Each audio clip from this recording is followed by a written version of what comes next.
Chapter 633. System Version 6.0. When everything was said and done, Michael flicked his wrist. A wooden box materialized before every single on the table. "Open it," said Gaia. The subordinates stared at the wooden box in front of them for a moment. Silence fell over them. Eventually, they opened the wooden box to see a dull-looking silver chain with a spider pendant attached, a ring, a tiny tubular object, and a small arch energy crystal. "Wear the chain and put on the ring," Gaia instructed them. After they all did what they were told, Gaia began to explain the reason why they gave a pendant and a space ring. "That spider pendant attached to the chain lets us see what you see." Gaia waved her hand as handheld mirrors appeared before each subordinate. They noticed the mirrors showing what they were seeing. Some of them moved the spider around. The scenery in their mirrors changes. Except for Maxine, who knew about the spiders, the rest seemed stunned. "You are to wear the spider all the time except when you want privacy. But you have to inform Azazel. How to contact him.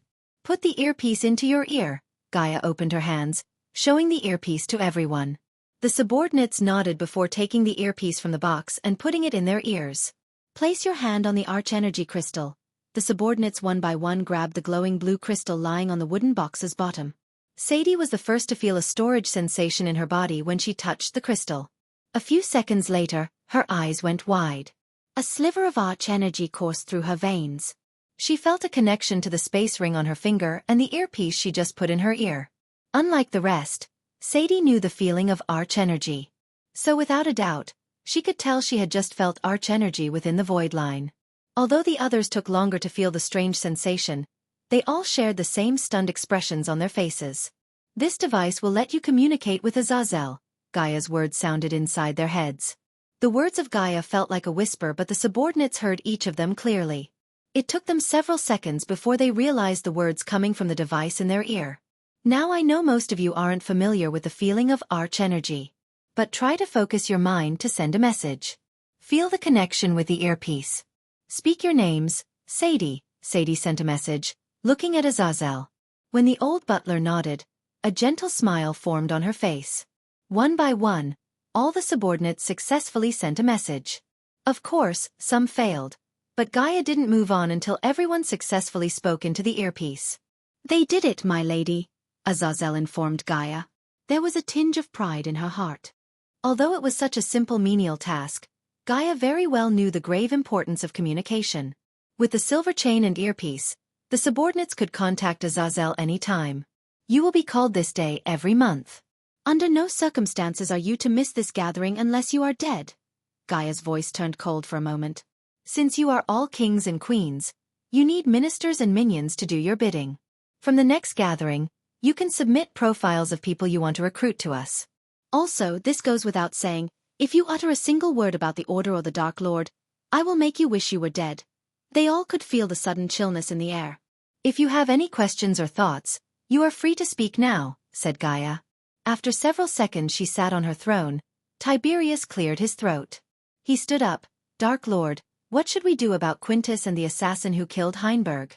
The subordinates turned their gazes toward the Dark Lord, expecting to hear his answer. "That's your first task," Michael slowly said. "Coordinate with your fellow member, locate Quintus, and only if you can't kill him, contact Azazel for backup." Michael raised his finger. "Training wheels are off from today." Tiberius nodded with absolute killing intent in his eyes. After Tiberius sat down, Corey rose from her chair. This chapter upload first at novel.bin.net. If you want to read more chapters, please visit novelnext.com to experience faster update speed. "Pardon me for my dumbness, Dark Lord, but what are our tasks?" Corey scratched her head. She was proud and delighted to receive titles, but they didn't tell her what to do next. To be honest, Corey had no idea at all. "You're the queen of the seas. Do whatever you like and can to strengthen your domain. That goes for everyone. Strengthen yourselves and your domains. Be better, be the best." Michael's thick voice resonated in the hall. With his words, they started to have some idea about their future. "Coordinate with your fellow members when you need help or others' expertise. Remember this." Michael rose from his throne. He glanced at the subordinates briefly for a few moments. "The people around you at the table are your family. Etch that into your brain deep. Got it?"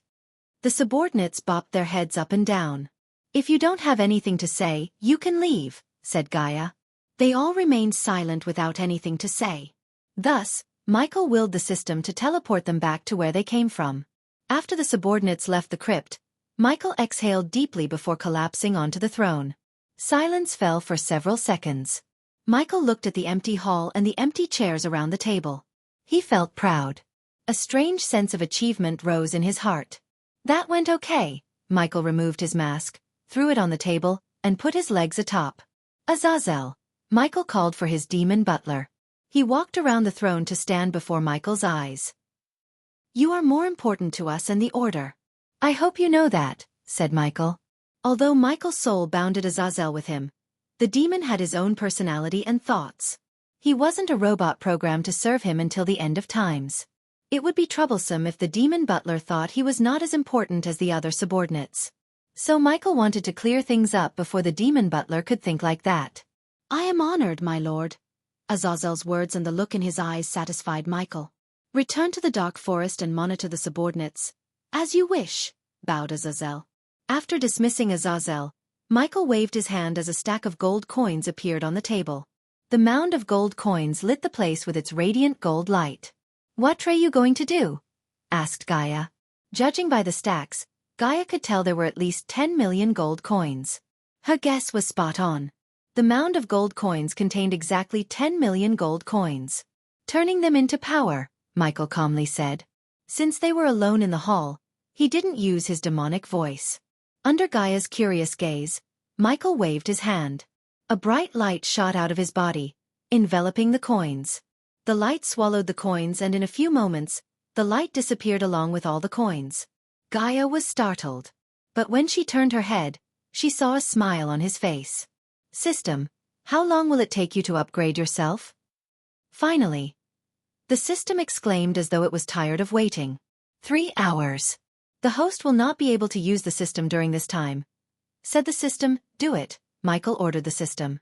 Coupled with the 300,000 badass points, the 400,000 badass points he got from converting the gold coins added a total of 700,000 badass points.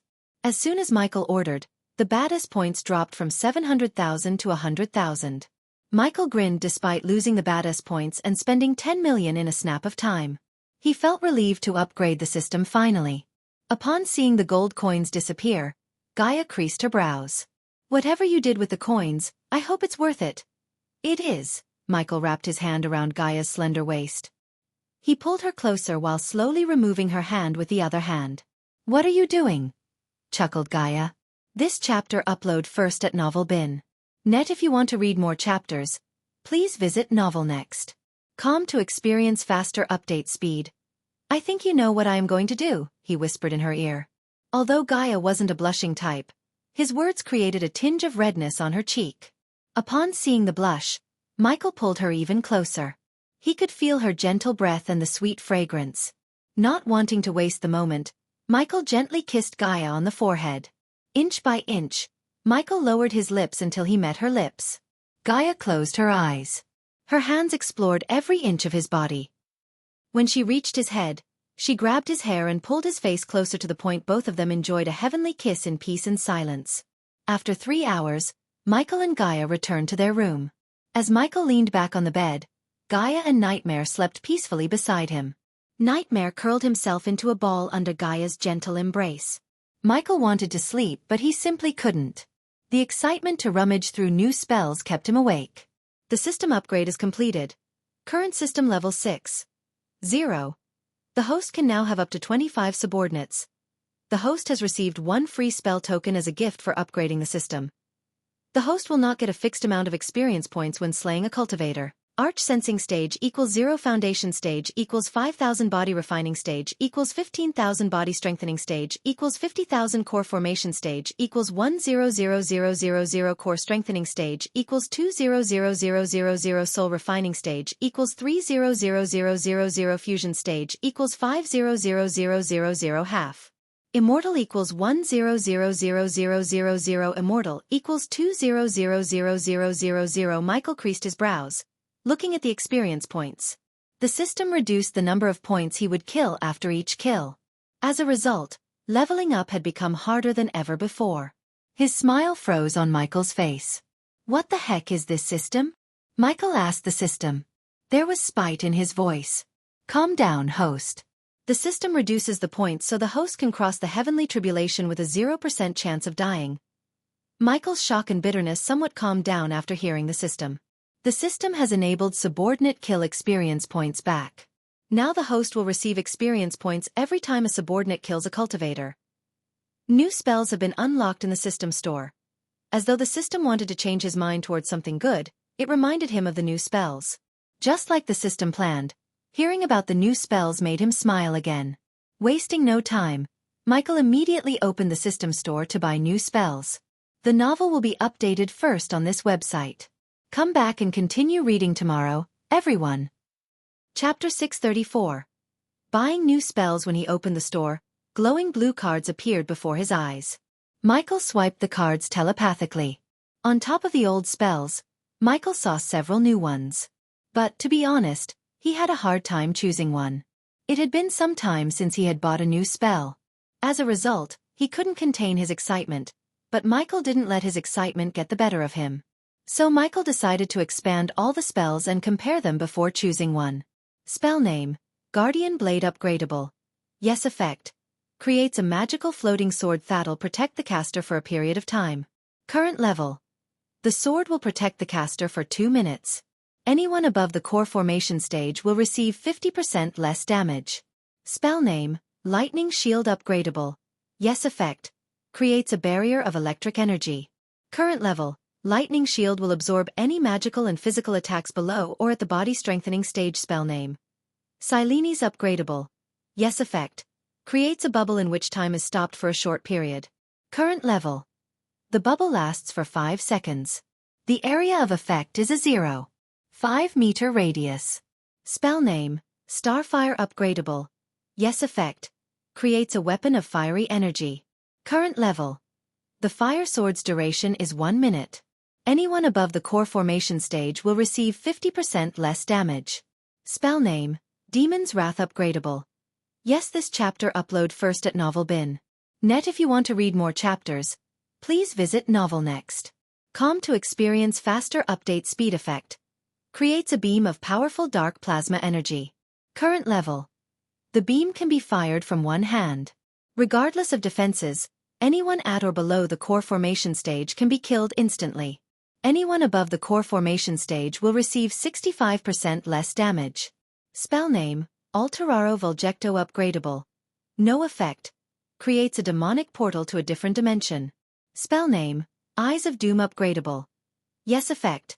An ability to store dark energy in the eyes and emit it in black optic blasts. Current level. Capable of penetrating through anyone at or below the core formation stage instantly. A strange feeling of excitement rose in his heart. He couldn't choose a spell without having second thoughts. Every single spell seemed so powerful and useful. Even the Guardian Blade and the Starfire. Which one? Michael asked himself. After a deep thought, Michael waved his hand, removing the Guardian Blade and Starfire. Although those two spells seemed powerful, especially after he upgraded them, Michael didn't see any use for them at the moment. Why should he have a sword made of fire or energy when he could use Doombringer and Ignorita? Compared to the rest, those spells looked the worst. The remaining 5 spells floated before his eyes. Each of them was unique, powerful, and had its own uses. Some might look weak at the current level, but Michael knew they would become overpowered once he upgraded them. He could hardly remove a spell among the current 5. He only had 1 ticket to get a free spell, so he did not want to waste it. For a few minutes, Michael imagined him using each and every spell. He created countless scenarios in his mind to test the spells. I can buy scrolls and use portals in the world to move between realms. So I can remove the Alteraro Vulgecto. Michael waved his hand as the portal spell disappeared from his sight. As Michael thought, several portals connected to other dimensions and realms. With enough gold coins and contact, anyone could use these portals to travel between the realms. For example, Gaia used such a portal to travel to the fire realm. Unlike the other spells, the portal spell could be substituted by the portals in the world. Hence, Michael chose to remove the portal spell. Afterward, he once again focused on the spells before him. In his ghost persona, he had both offense and defense spells. Additionally, he also possessed the black shield to defend himself from physical attacks. However, when it comes to his Dark Lord form, he had 0 unique spells. He had been using ghost spells and betting that his enemies wouldn't escape. In case someone battled with the Dark Lord and escaped, they could eventually connect Ghost to the Dark Lord using the spells. This was a major weakness the Dark Lord had. To rectify this weakness, Michael knew he must buy at least one offense and defense spell that was unique to the Dark Lord. His gaze was fixed on the spell named Silenes. Even though the spell had a short duration of 5 seconds and a short area of effect, the spell's effect was a game changer. With the right weapon and skill, Michael could kill anyone and change the tide of a battle. Simply put, the spell could be his trump card. But what stopped Michael from immediately buying the spell was his lack of a powerful weapon and an offensive spell. Without them, there was no point pausing the time. At least if Michael had a teleportation spell that teleported him regardless of whether he was in a battle or not, he would have bought it. Since it wasn't the case, Michael heaved a sigh and removed the spell from the list. Nonetheless, he decided to buy the spell for sure in the near future. 3 spells were out, and 3 spells remained. Among the 3, 1 was a defensive spell, and the rest were offensive spells.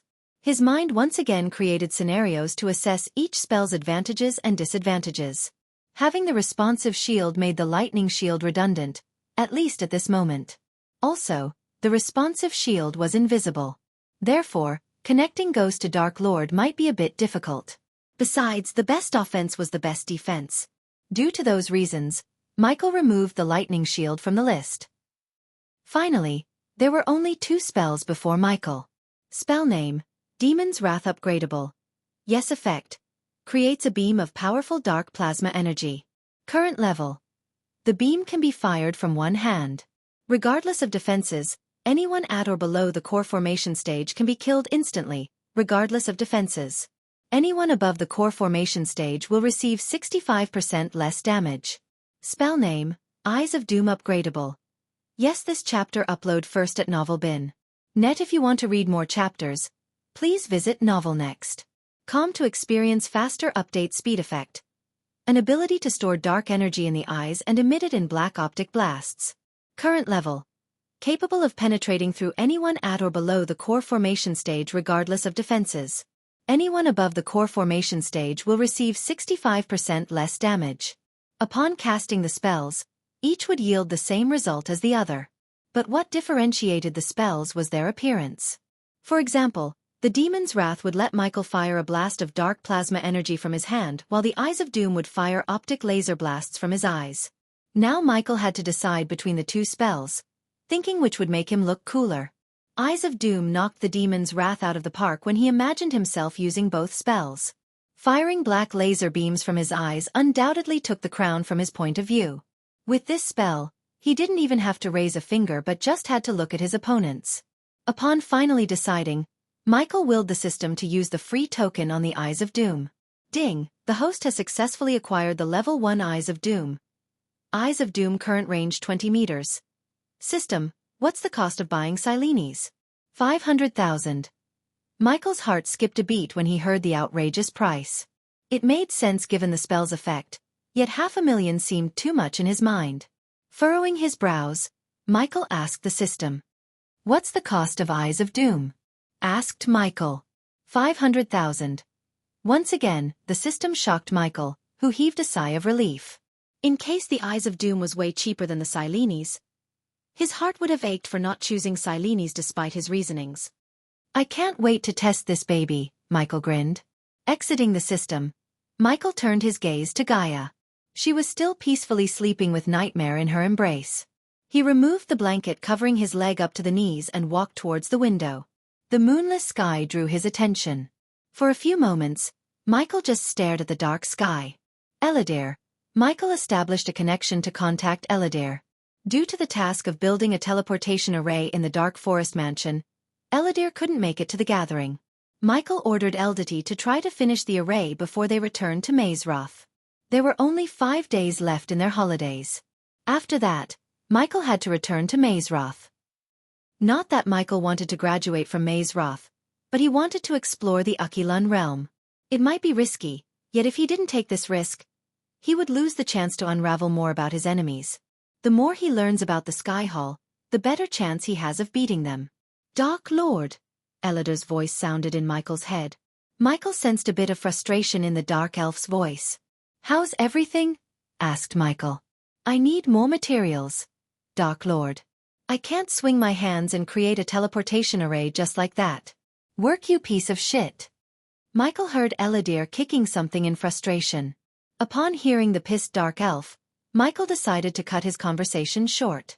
Give a list of everything you need to Azazel. I will personally see to it. Finally, some good news.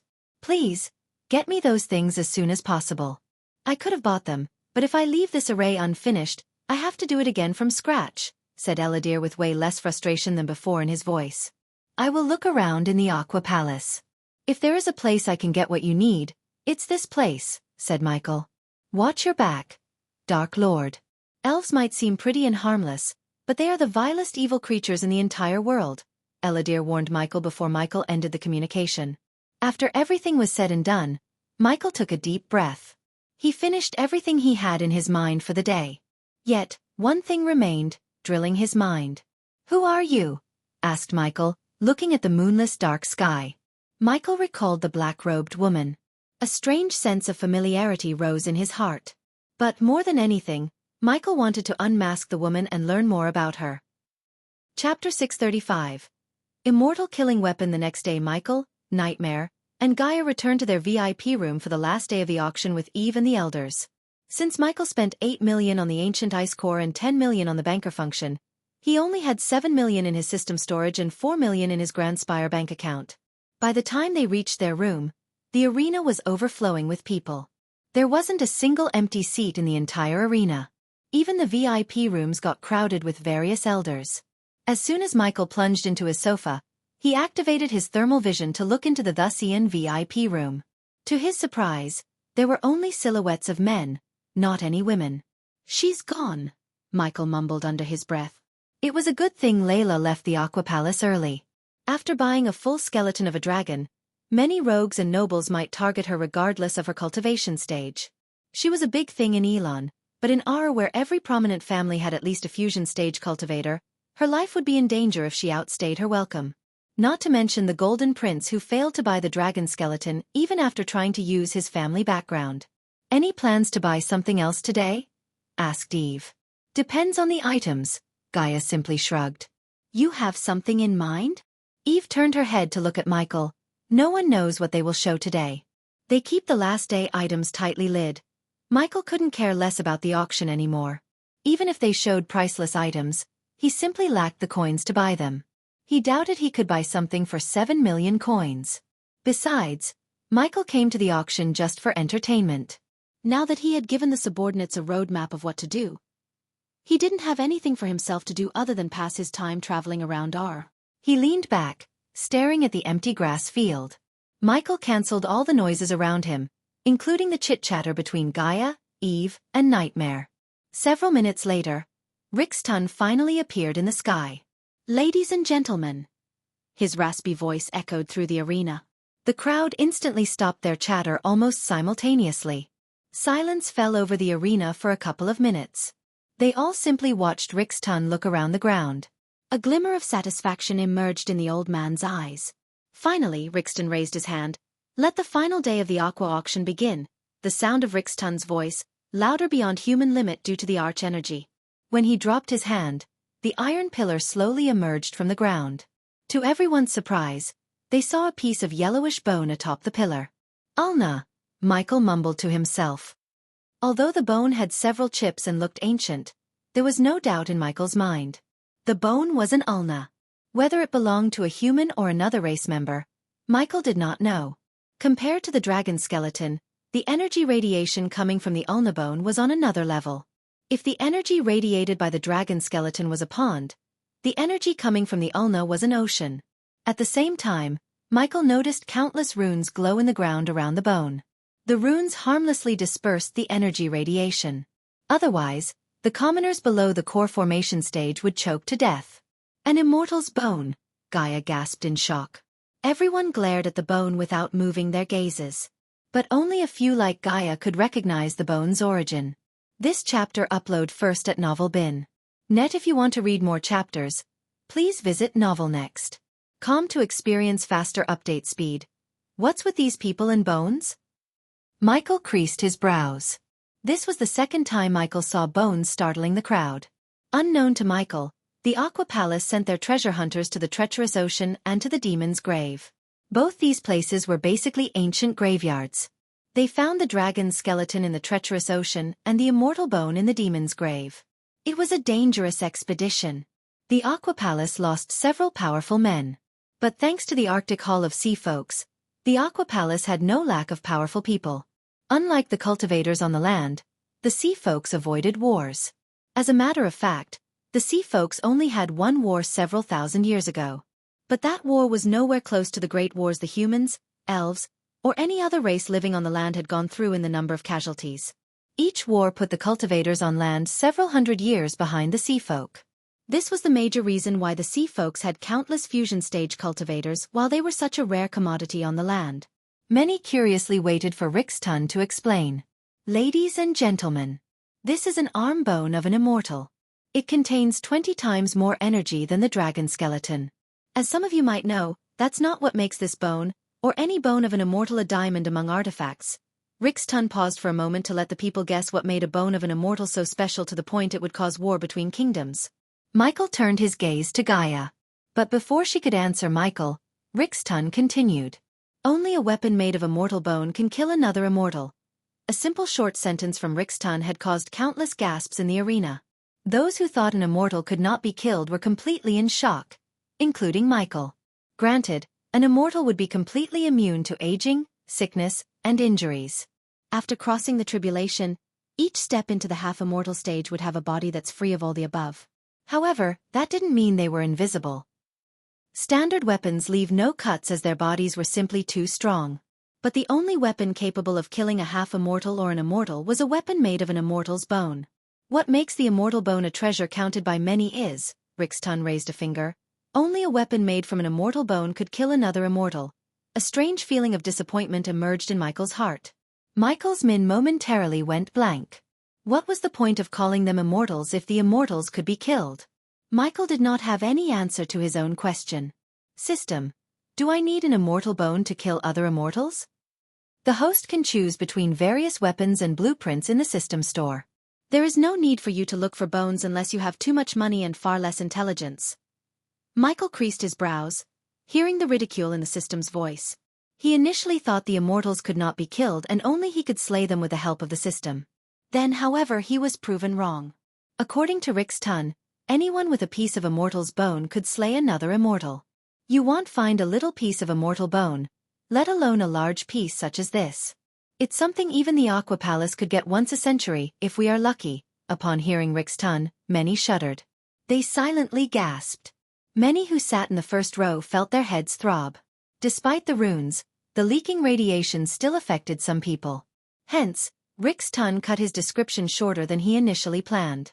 He knew the elders from the prominent families didn't need any more explanation.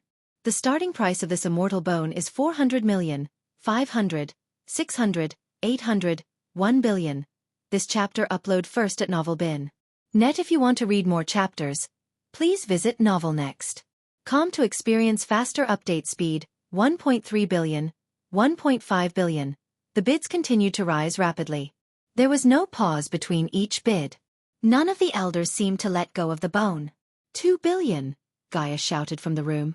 2.2 billion, as Michael expected. Someone else quickly counterbid Gaia. Silence fell over in Voldegard's room. They all stared at the rising bids in utter disarray. Even when they were in their prime, forking out 5 billion was not a simple thing. The minutes passed fast. What started at 500 million climbed so high that the Golden Prince bid 6 billion for the bone. After losing the dragon skeleton to Layla due to a lack of coins that day, the Golden Prince brought all of his wealth with him. Michael looked at the auction, feasting on the grapes beside him. Whenever he threw a grape into his mouth, someone raised the bid by 300 million. Where do you think they got this bone? Asked Michael. Demon's Grave would be my bet, said Eve. Demon's Grave, huh? Michael nodded. After completing his studies in Amazaroth, Michael could visit the Demon's Grave. With the system at his disposal, The most dangerous place in the world might become his treasure trove. Imagine how rich he would be if he found an immortal skeleton.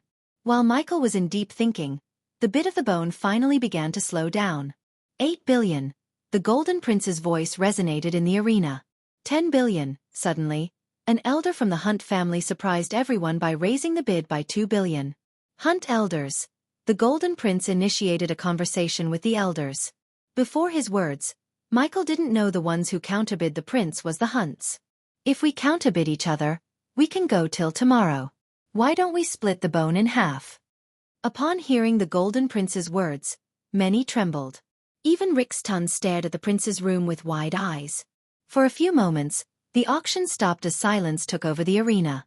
Many hoped the Hunt elders would ignore the Golden Prince so they could see a battle between two monstrous powers in Ar. They were the people who hated auctions with no battles and deaths. But to their shock, the Hunt elders agreed. Only if we can also split the final bid. An elder with a raspy voice spoke. Just like that, the Aqua Palace lost billions. Allowing two bidders to communicate was a massive weakness in the auction process. Michael would make the auction anonymous if he were to open an auction house. That way, no one could sway the auction using family backgrounds or shady deals. But Michael admired the prince for striking such a deal instead of using his family background to threaten the opposition or pour more gold coins into the bid. With this deal, he got half a bone for 5 billion. Although the Golden Prince had gold coins, the Hunt family was not inferior to the Empress or the royal family. They both had almost unlimited gold coins. After all, the Hunts controlled countless businesses and connections with the sea folks themselves. As a matter of fact, they owned 5 gold mines in the Azer continent alone. Finally, the immortal bone went for the price of 10 billion, although it could have simply crossed past 15 billion. The novel will be updated first on this website. Come back and continue reading tomorrow, everyone. Chapter 636. Someone from the past under the crimson-red sky, the castle of vampires stood imposingly. The vampires adorned in complete black robes from head to toe, patrolled the castle ground in utter silence. Except for the winds howling, there was no sound across the area. As they patrolled the castle grounds, Saber appeared in the red sky out of thin air. He looked at his vampires for a moment, lingering in the sky. Saber slowly descended towards the castle. Seeing their lord, the vampires halted their steps. Their bodies went rigid as they bowed towards Saber. Despite Saber's young look, handsome face, and gentle smile on that handsome face, he was the most terrifying elder vampire among the elder vampires. Fear gleamed behind the vampire's dark hood. Under their fearful eyes, Saber landed at the doorsteps. As though the door had sensed the presence of Saber, it slowly opened with a creak. Good to be home, Saber mumbled to himself. He might be staying in Ar, the land of the Rick, but his heart always yearned for this castle. No place in this world could come anywhere close to the vampire castle as far as he was concerned. A gentle smile emerged on his face.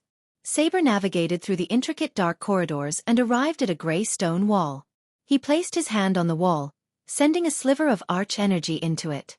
In a few seconds, the wall trembled, and the gray stones slowly moved inwards, forming an archway to a dimly lit hall. When Saber stepped into the hall, he was welcomed by 2 cloaked figures on their knees. Their faces were completely hidden beneath their hood. Under the gray rags, grayish-like decayed faces drew a long rattling breath, as though they were trying to suck something more than air from their surroundings. Saber walked around the hall with his hands behind him. He noticed the bloody tables, blood-stained walls, and jars filled with human organs. The hall would make anyone crinkle their noses or outright throw up. However, Saber didn't even lose his smile. After going a full round around the room, Saber finally halted his steps in front of the 2 kneeling figures. He jumped up on a steel table, ignoring its bloodstains. Whose idea was it to create a plague in Ar? Saber asked. His voice almost sounded like a child's, a playful child's. The 2 cloaked figures slowly raised their heads. Silence fell over them.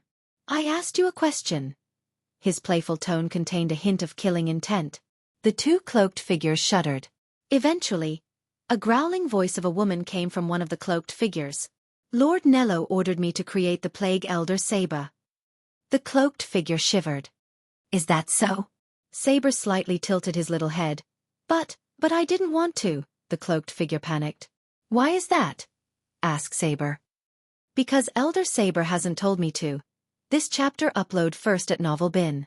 Net if you want to read more chapters, please visit Novel Next. Com to experience faster update speed. Saber's grin grew wider. Good answer. Saber's voice was stark contrast to the cloaked figure. Saber turned his gaze to the cloaked figure named Nello. Nello, why did you order her to create this plague? If this old memory of mine serves me right, I didn't tell you to do so. Once again, silence enveloped the hall. No one uttered a word to break the silence. Eventually, Saber's chilling laughter cut through the silence. I turned you to do one simple task. Follow my orders. Is that difficult to do? Huh, Nello? Asked Saber. His voice was full of murderous lust. A weak man would have fainted at the mere feeling of the cold aura radiating from Saber. My lord. Nello's words were abruptly cut short by Saber. With a single look, Saber created a vacuum around Nello's head. Nello gasped for air. Yet there was no air around him to breathe. It's my fault. I put you here to oversee her work, not order her around. Maybe I wasn't clear about that. Saber's brows arched up. He played drums on the steel table nonchalantly. For a few minutes, Saber let Nello gasp for air without lifting a finger. Eventually, when Nello was about to lose consciousness, Saber simply waved his hand. Ah! Nello gasped for air. His chest rose up and down, frantically breathing as much air as possible. Fabia, did you know someone out there found a cure for the plague you created? Anyone from Giselle would have immediately recognized the name. Fabia Viridius, daughter of former Giselle Senator, Viridius. Michael blew the stage with all the senators of Giselle on it 7 months ago. Everyone, including Michael, thought Fabia had died in that explosion along with her father. She would have died if it wasn't for Saber, who rescued her and turned her into a vampire. Before that, Saber funded Fabia's experiments on Flamefare, almost killing Titus and Optimus. The major weaknesses all the vampires had were sunlight and thirst for blood. Saber wanted to change that. Hence, he handpicked some of the genius brains in the world and made them work for him one way or another. Among the geniuses, Fabia was the smartest. Before Michael blew the stage with her on it, she was on the verge of a breakthrough. Her brutal experiments included people native to the southern continent and cultivators. Now that she was turned into a vampire and given a portal to travel between the southern continent and Flamefare, she had a large victim pool at her disposal. No one in Flamefare knew Fabia was controlling their duke, and Saber controlled Fabia. Simply put, Saber was controlling Flamefare for decades. But Flamefare was one of the kingdoms indirectly controlled by the vampires. Every kingdom in the world had at least one vampire among them, controlling the kingdom from the shadows. That was how the vampires stayed in the shadows for such a long time. Whenever some adventurer or a scholar stumbled upon something vampire-related, they would immediately kill them before. Surprise and shock glistened in Fabia's eyes under the dark hood covering her head. I. This chapter upload first at Novel Bin. Net, you can speak freely, Fabia. Seeing Fabia stutter in fear, Saber said, smiling at her. It wasn't my best work, my lord. Lord Nello only gave me a week. Any oblivious man would have been startled by her words. In a mere 1 week, Fabia created something that almost brought down the most powerful continent in the world. Suppose Michael hadn't intervened, Nello's plan would have been a success. Unfortunately, Michael threw a huge wrench in Nello's plan. If Nello had done the same a few months ago, Saber would have killed him instantly. However, everything changed. The vampires were no longer a myth. A journalist with the help of a guardian exposed them with evidence. Although it was the Royal News who published an article about the vampires, Saber had a feeling someone else puppeteered everything from behind. Was it the same person who sent a threatening letter? Saber couldn't find an answer to the question. Let's just say you had more resources and time. Would you say you can create something no one could find a cure for? Asked Saber. Yes. Fabia didn't even take a few seconds to think about it. She had monstrous trust in her abilities.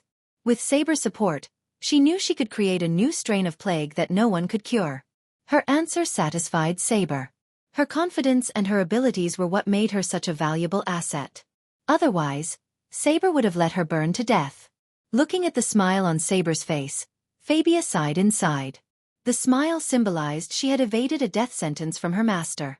But the same could not be said for Nello. To be honest, Fabia wanted Nello out of her way. He was a restriction to her experiments. A few days ago, Nello almost cancelled her plan to turn Quintus into a vampire. It took a lot of convincing. That time could have been used to do something else. So Fabia rooted for Saber to kill Nello. As far as she was concerned, he was just an obstacle between her and her success. No matter what, she had to appease Saber so he would bring her father back to life. "What are you currently working on?" asked Saber. Although he didn't let his subordinates do whatever they wanted, he gave them an extent of freedom. Unlike Nello, Saber avoided micromanaging his subordinates. As long as they yield results for Saber, he funded their experiments.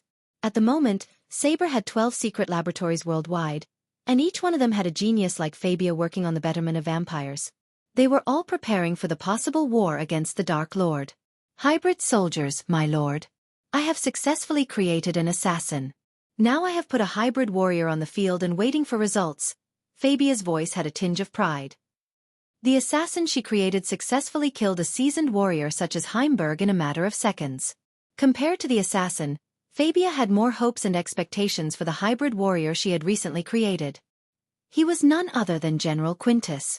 According to Fabia's calculations, turning Quintus into a half-vampire would amplify his abilities by several folds. He could take on an army single-handedly without any use of arch energy. "I want to see him in action." "Where did you send your hybrid warrior?" asked Saber. He couldn't help feeling curious. Despite the mysterious one's threat, Saber decided to take a look at Fabia's new creation. "He is currently waging war against Kingdom Pre-Rid, my lord. With the vampire genes in his body, Fabia knew Quintus would be turning the tide of the war single-handedly as they were speaking. Even she wanted to see his creation in action. Unfortunately, she had more pressing tasks that needed her absolute focus. "Wonderful. I will see him myself." Sabway clapped his hands as he jumped down from the steel table. He stretched his arms, yawning. He turned around to leave the hall. Seeing Saber walking towards the exit, Nello sighed. However, his relief was short-lived. Before stepping into the archway, Saber just snapped his finger as Nello exploded into a bloody black mist. "Clean the mess, Fabia. You got what you wished for. So get back to work now. No one will order you around anymore." Chapter 637. The Demon Commander back on Elon. Noah sat near the calm pond, meditating. His chest rose and fell with a certain rhythm. He became one with the blowing wind around him. Noah allowed no guards in the Guardian when he meditated. Thus, only the withered trees and flower plants accompanied him. Once in a while, a few snowy flakes gently danced down, swaying in the wind. Whenever a snowflake hit the calm pond, Noah's eyes would twitch. While Noah was meditating, Yasmin Winston entered the garden. Unlike when she met Ghost, she was in light blue robes void of any armor pieces. She slowly walked towards Noah on the paved pathway. Her sword dangled around her waist every time she took a step. Noah's ear twitched. "My dear cousin," Yasmin said with a playful tone. Thanks to Yasmin, Noah's 2 days of meditation finally came to a halt. He slowly opened his eyes. The clear pond and the red maple tree on the other side was a magnificent view in Noah's mind. In his 2 decades of life, he meditated in several places. Some of these places were dreams for a rogue cultivator. But to Noah, the garden created by his mother was the best place to meditate. It had certain tranquility the other places lacked. "Yasmin." Noah looked over his shoulder to see his cousin standing a couple of meters behind him. "So this is what you do in your free time?" asked Yasmin. "Meditation is just as important as cultivation. A calm mind is a weapon of itself." Noah turned around. His eyes were just as calm as the pond behind him. Unknowing to Noah himself, he radiated a powerful aura. Normal cultivators failed to sense this aura, but Yasmin did. It would have been a surprise if she failed to sense it. After all, she was created by one of the elders in Sky Hall. Noah and his family were completely oblivious to the fact Yasmin was a clone. The elders created Yasumi with one objective in their minds: monitor Noah Winston and report everything back to the Sky Hall. Despite being a clone, Yasmin inherited all the memories and habits of the Bodis owner, the real Yasmin Watson. "Where is everyone?" asked Noah. He looked around for a moment, climbing down the steps of the elevated platform he was meditating on. "Inside, discussing the war, as usual." "Are you going with your father to the front lines?" Yasmin asked nonchalantly. Instead of giving her an answer, Noah walked through the withered plants resulting from the upcoming winter. Usually, by this time, the garden would be filled with chirping birds, squirrels, and beautiful flowers that danced with the wind. However, the cold winter breeze changed the scenery. War should be our last resort. It's a pity Duke Avon is so desperate for it. One man's ego is going to destroy so many lives, Noah sighed. His heart ached thinking of all the destruction and deaths a war would bring. When the vampire clan was out there lusting for their blood, humankind and all the races should be united. Yet they were all ignorant and fighting among themselves. Although Noah hated wars, he knew some of them were just inevitable, just like the one between Ice Fair and Flame Fair. Due to Alicia's family, Noah's family had to side with Duke Marvin, the Duke of Penn Town in the upcoming war. Thinking about the war, Noah wished he was at the fusion stage. If he was, he could have stopped the war once and for all. Only because of his search for the Dark Lord killing arrows made by Mazeroth founders, did he not get enough time to cultivate. This chapter upload first at novel.Net. If you want to read more chapters, please visit novelnext.com to experience faster update speed. It had been 2 months since Noah had any breakthroughs in his cultivation. He was stuck in the core strengthening stage level 8 and couldn't reach the next level. For a normal cultivator, going without having a breakthrough for a couple of months was nothing. They only leveled up once a year or so. But for Noah, it was strange, very strange. Obviously, the Sky Hall noticed Noah's cultivation being halted. So they sent Yasmin to fix the situation. After all, if Noah wasn't strong enough, he wouldn't be able to fight the Dark Lord, and if he didn't, they couldn't get rid of the Dark Lord and control the last man standing. I need your help with something, Noah, asked Yasmin while following Noah. What is it? Asked Noah. In my travel with my mentor, I stumbled upon a pocket dimension filled with treasures, rare artifacts, and valuables. Apparently, it was left behind by a half-immortal. You want me to come with you? Noah halted his steps. When he turned around, Yasmin nodded. I know it's sudden, but I really need something in there. If you could help me find it, you can have anything you find there. Since you are my cousin, I won't ask for a share. How about it? Yasmin winked at Noah. Suppose someone else asked him to venture into an unknown pocket dimension, Noah would have outright rejected them. Furthermore, he would have become suspicious. However, Noah didn't even blink an eye when Yasmin asked him for help. Why? Because Noah trusted his family. For him, his family was everything. Never in a million years would he doubt his family. Yasmin Watson might be his cousin, but she was no different than his little sister Sabrina. He loved them both the same. So when she asked his help, Noah agreed right away without even considering the dangers of venturing into a pocket dimension left by a half-immortal. Even an oblivious man could tell the pocket dimension would be riddled with traps and dangerous. After all, cultivators hardly left behind their stuff with no protection. Where is this pocket dimension? Asked Noah. With a grin, Yasmin flicked her wrist as a gold ring materialized on her palm. This ring would open a portal to the pocket dimension anywhere. Toss the ring, and boom, instant portal straight to the destination. This is a rare portal ring. The pocket dimension must be ancient. Shouldn't we get more people with us? Noah creased his brows. He had heard about the portal rings from Andreas, but this was the first time he had seen one with his eyes. When Yasmin heard his question, her heart skipped a beat. Her master ordered her to bring Noah alone to the dimension. The Sky Hall elders wanted Noah to get the items left for him. If they brought others, they might get them before Noah. Even if Noah got them first, the chances of Noah sharing those gifts with others were significantly high. And share what we find with others? Hell no. Where is my cousin, you chicken? Yasmin punched Noah in the shoulder. Yasmin hid her true intention behind a playful chuckle. Unfortunately, due to Noah's weakness in the family, he couldn't see through her. This chapter upload first at novel.Net. Will you at least let me say goodbye to father and mother, or should I run behind you into the pocket dimension? Noah rolled his eyes. You have 5 minutes. Yasmin raised her hand, showing 5 fingers. But what about Norvin? He can help us locate treasures. As a golden Babaru, Norvin possessed a special ability to locate treasures. Ever since Noah picked up Norvin from the forests surrounding Royal Land, the golden Babaru helped him find countless treasures. In other words, Norvin played a huge role in Noah's heaven-defying cultivation speed. Additionally, Norvin could also locate hidden traps and defense arrays. Noah knew these abilities could come in real handy once they were inside the pocket dimension. Allow him. Suddenly, Yasmin heard her master Devdan's voice in her head.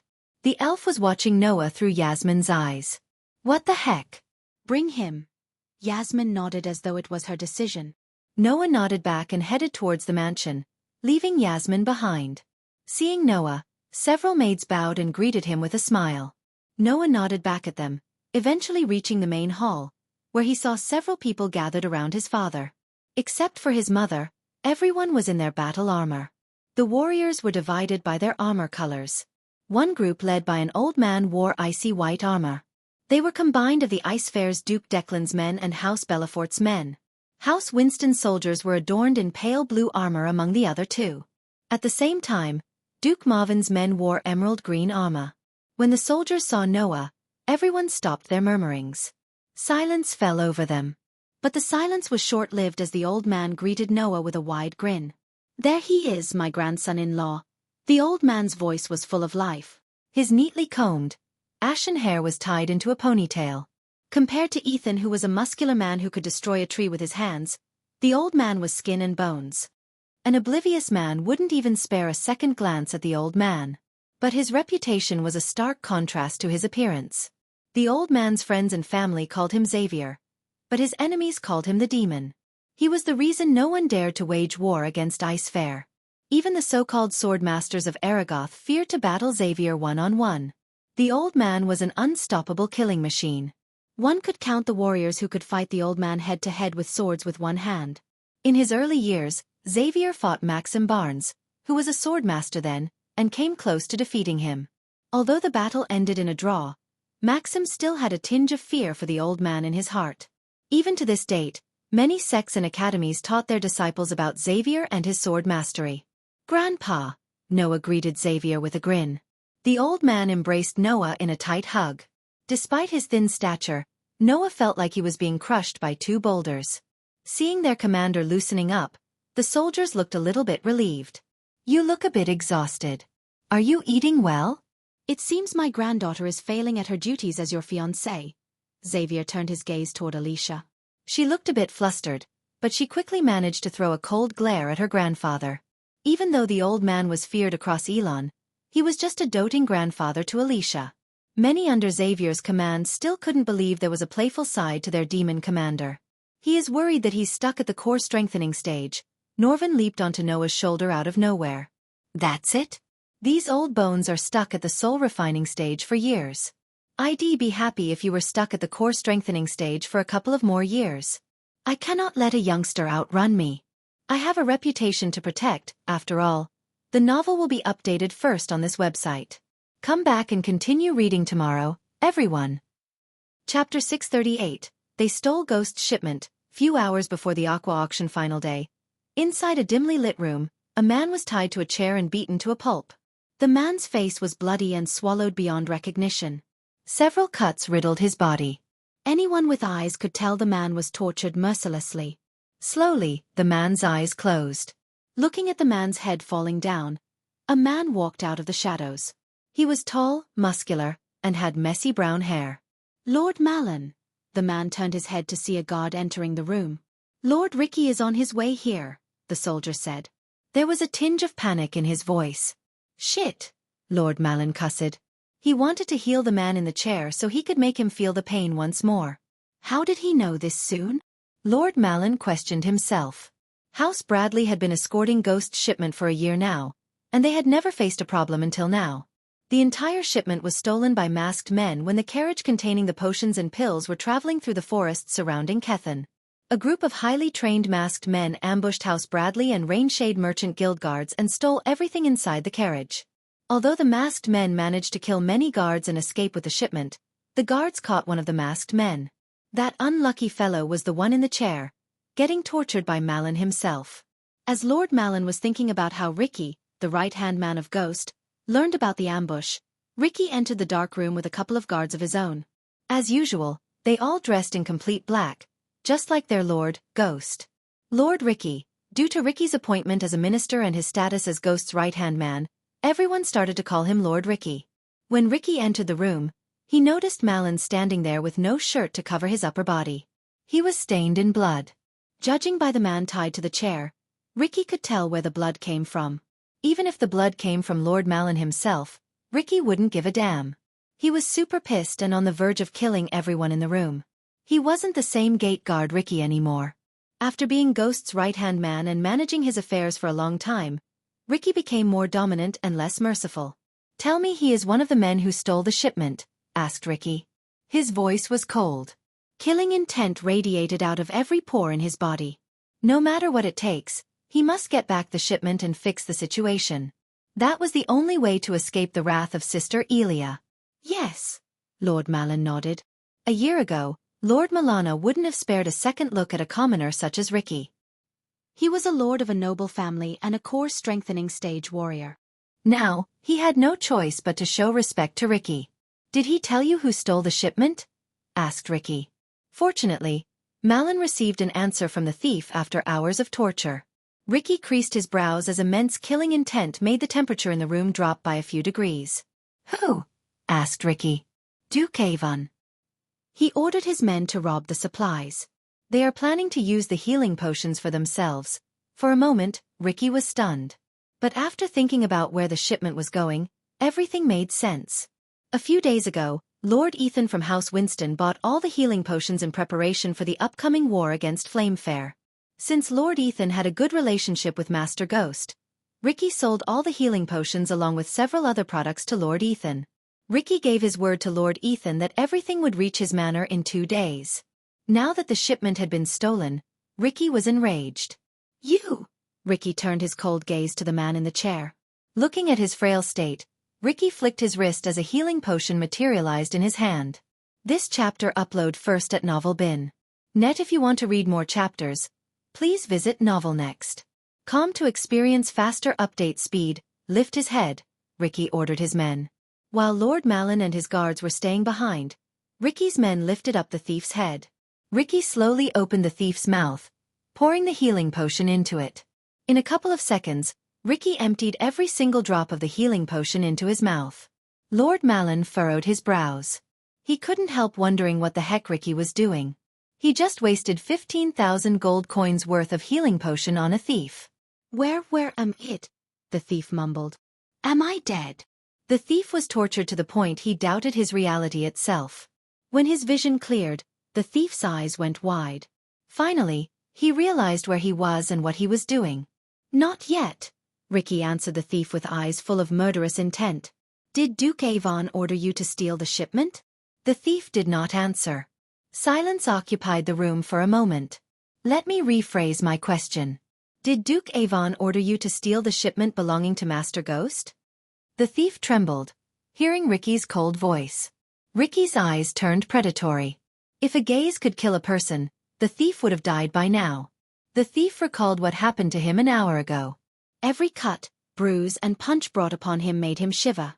The thief did not want to go through that ever again. To be honest, the thief would rather die than get tortured again. Yes he did. It's the truth. I swear," the thief screamed. Please let me go." The thief's voice was cut short as Ricky plunged a dagger through the thief's throat. Lord Malin was stunned. He did not even see when Ricky unsheathed his dagger. In a blink of an eye, Ricky ended the thief's life. Blood spurted out of the wound. The thief frantically twitched until his body slowly came to a stop. Ricky pulled out the dagger and cleaned the blood off of his sleeves. "Such a mess," Ricky spat. He rubbed his temples. It brought Ricky a headache. Now he had to send another shipment to Lord Ethan. Moreover, he would have to answer Master Ghost and Sister Elia. The latter made him tremble in fear. "How could you let this happen, Lord Malin? We cannot go ask for the shipment from Duke Avon. It's our word against his." Ricky exhaled deeply. Sometimes Ricky wished they sent the products in a space ring. That way, they didn't have to rely on escorts and protection. Sending everything in a space ring would be quicker, easier, and more secure. Unfortunately, Ricky knew Master Ghost strictly ordered them not to. Unlike gold coins, the potions and pills put inside a space ring would gradually lose their quality. The other alchemists didn't care about losing 1 or 2% purity. They preferred to send their products stored in a space ring. However, Michael valued quality over everything. He promoted his pills and potions by saying they are 90% pure. He charged the customers for 90% pure products, not for 89 or 88. Michael wouldn't tolerate even a 1% loss in purity. That was why Michael chartered Lord Malon's family to escort the carriages transporting his products despite the drawbacks, such as being vulnerable to ambushes. Lord Malon sighed. He was simply unable to express his bitterness on what had transpired. He lost several good men in the ambush but couldn't care less about them right now. Instead, he was more worried about meeting Ghost. We have to try before Master Ghost returns from Auror, Lord Malon said. I will use everything at my disposal and get to the bottom of it, Lord Malon vowed. You do that. But I have to inform sect leader Claire, Lord Malon panicked. This chapter upload first at Novel Bin. Net why? Just give me some time. Hiding this from her will only make this worse, Lord Malon. I know Master Ghost and Sister Elia. Trust me, it's better that way. Judging by Ricky's tone, Lord Malon knew there was no point arguing with Ricky. At that moment, Lord Malon wanted nothing more than Duke Avon's head. If he wanted, he could have purchased those pills and potions for gold coins. There was no need for him to steal the shipment. Fortunately, I have a second batch of shipment ready. I will personally deliver that to Lord Ethan. I will come with you, Lord Malon quickly said. No dash, I insist. Lord Malon cut Ricky's sentence short. Seeing no harm in bringing Lord Malon with him, Ricky sighed, nodding his head. Lord Malon, what should we do with the body? Asked one of Lord Malon's guards.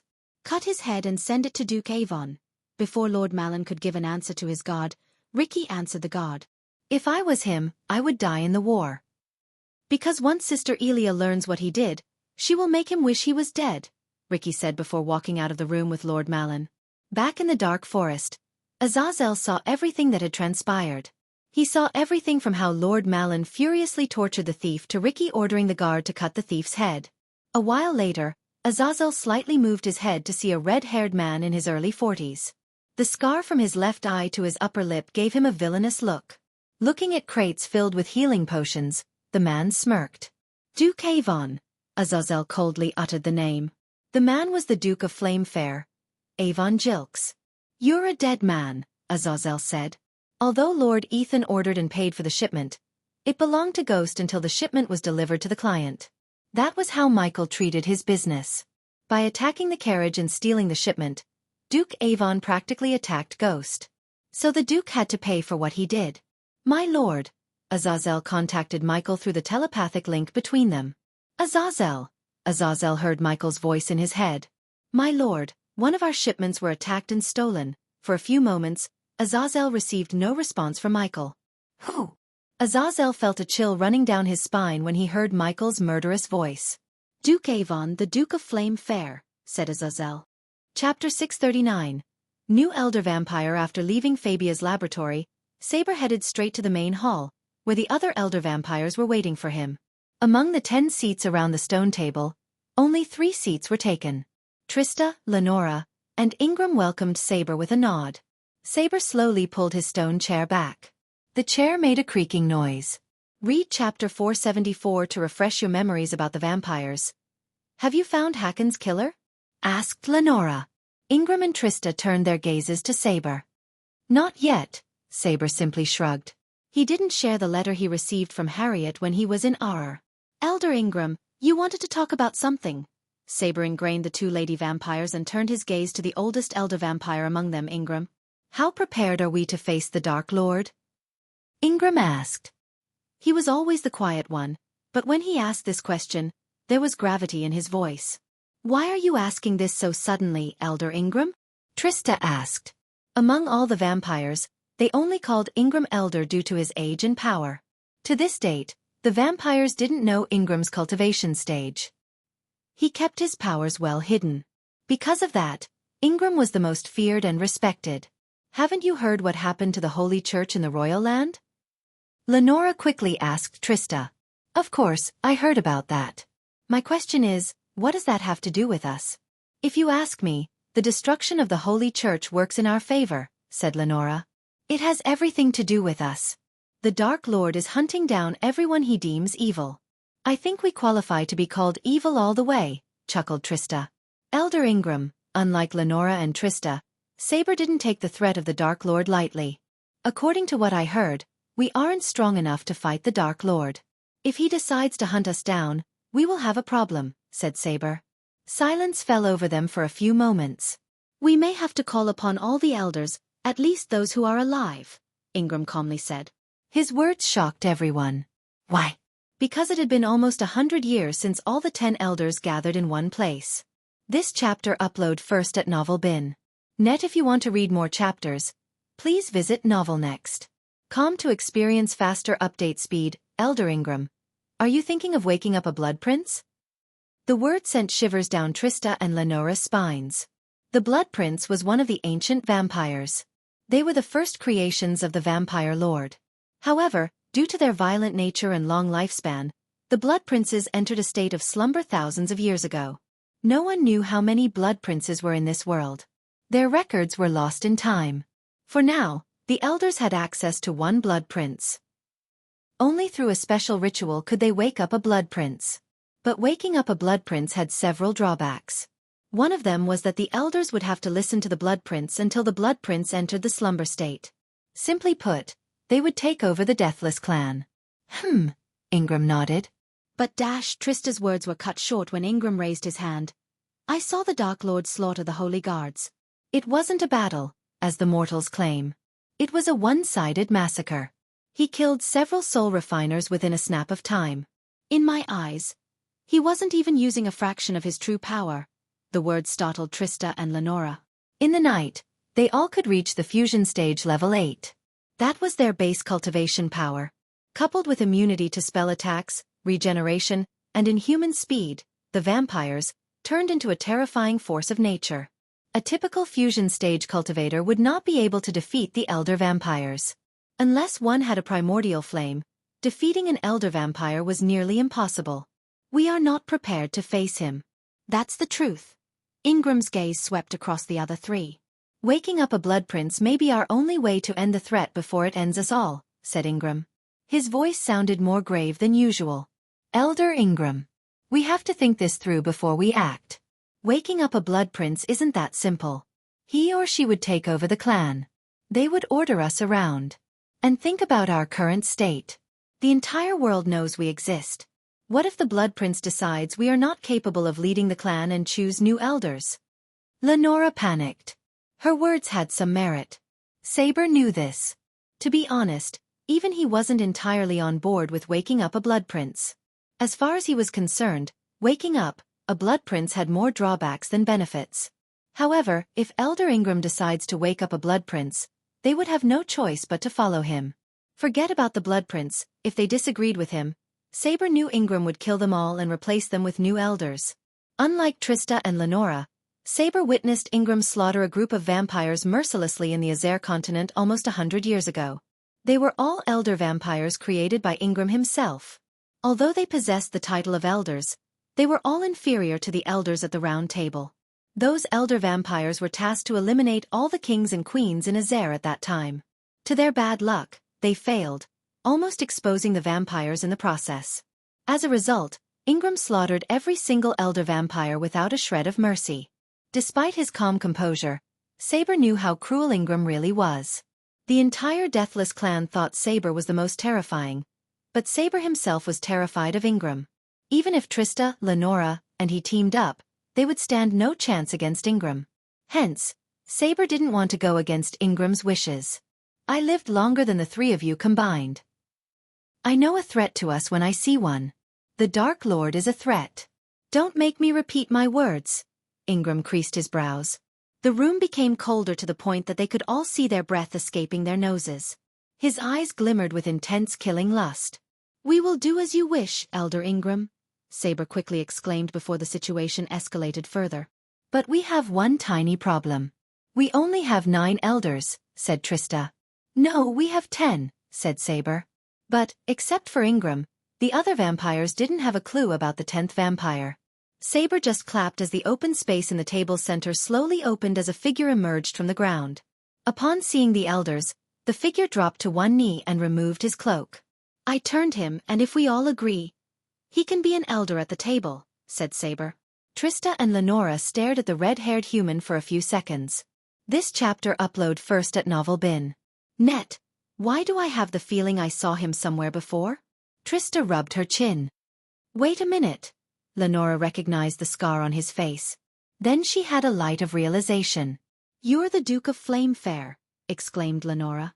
She was surprised, and it was visible in her tone. As Trista heard Lenora, her eyes went wide. She wondered when Saber managed to pull a Duke to the dark side. Duke Avon Jilks, raise your head, Saber ordered as Duke Avon lifted his head to look at the elder vampires before him. Although Avon looked calm, his heart was pounding. A few months ago, Avon didn't even know the vampires existed. But thanks to Fabia Viridius, whom Avon knew as the Black One, he was able to meet Saber. To his astonishment, Saber offered him the chance to become one of them. A typical man would have freaked out or outright rejected the offer, but Avon was no such man. He lusted for power more than anything. That was the reason why Avon allowed Fabia to open secret dungeons to experiment on the cultivators in the first place. With Saber behind him, Avon went to open war against not one but two duchies at the same time. Not only that, but he also ordered his men to steal Ghost's potion and pill shipment. Even the kings and queens of Elon dared not to go against Ghost, but to Avon, Ghost was just a mortal he could kill in a snap. After all, Saber granted him all the powers of a greater vampire.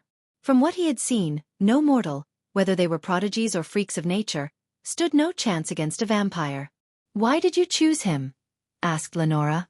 Isn't it obvious? He is a duke, Trista rolled her eyes. But not only that, he was helping my servant for quite some time. This is just me rewarding his diligent support for us, said Saber. If we made him the elder, he would win the war against the Pentown and Ice Fair. We can control the entire kingdom of Kethin in a few months, explained Saber. Trist and Lenora turned their gazes toward Ingram. After experiencing the cold killing intent from Ingram, they did not want to cross him again.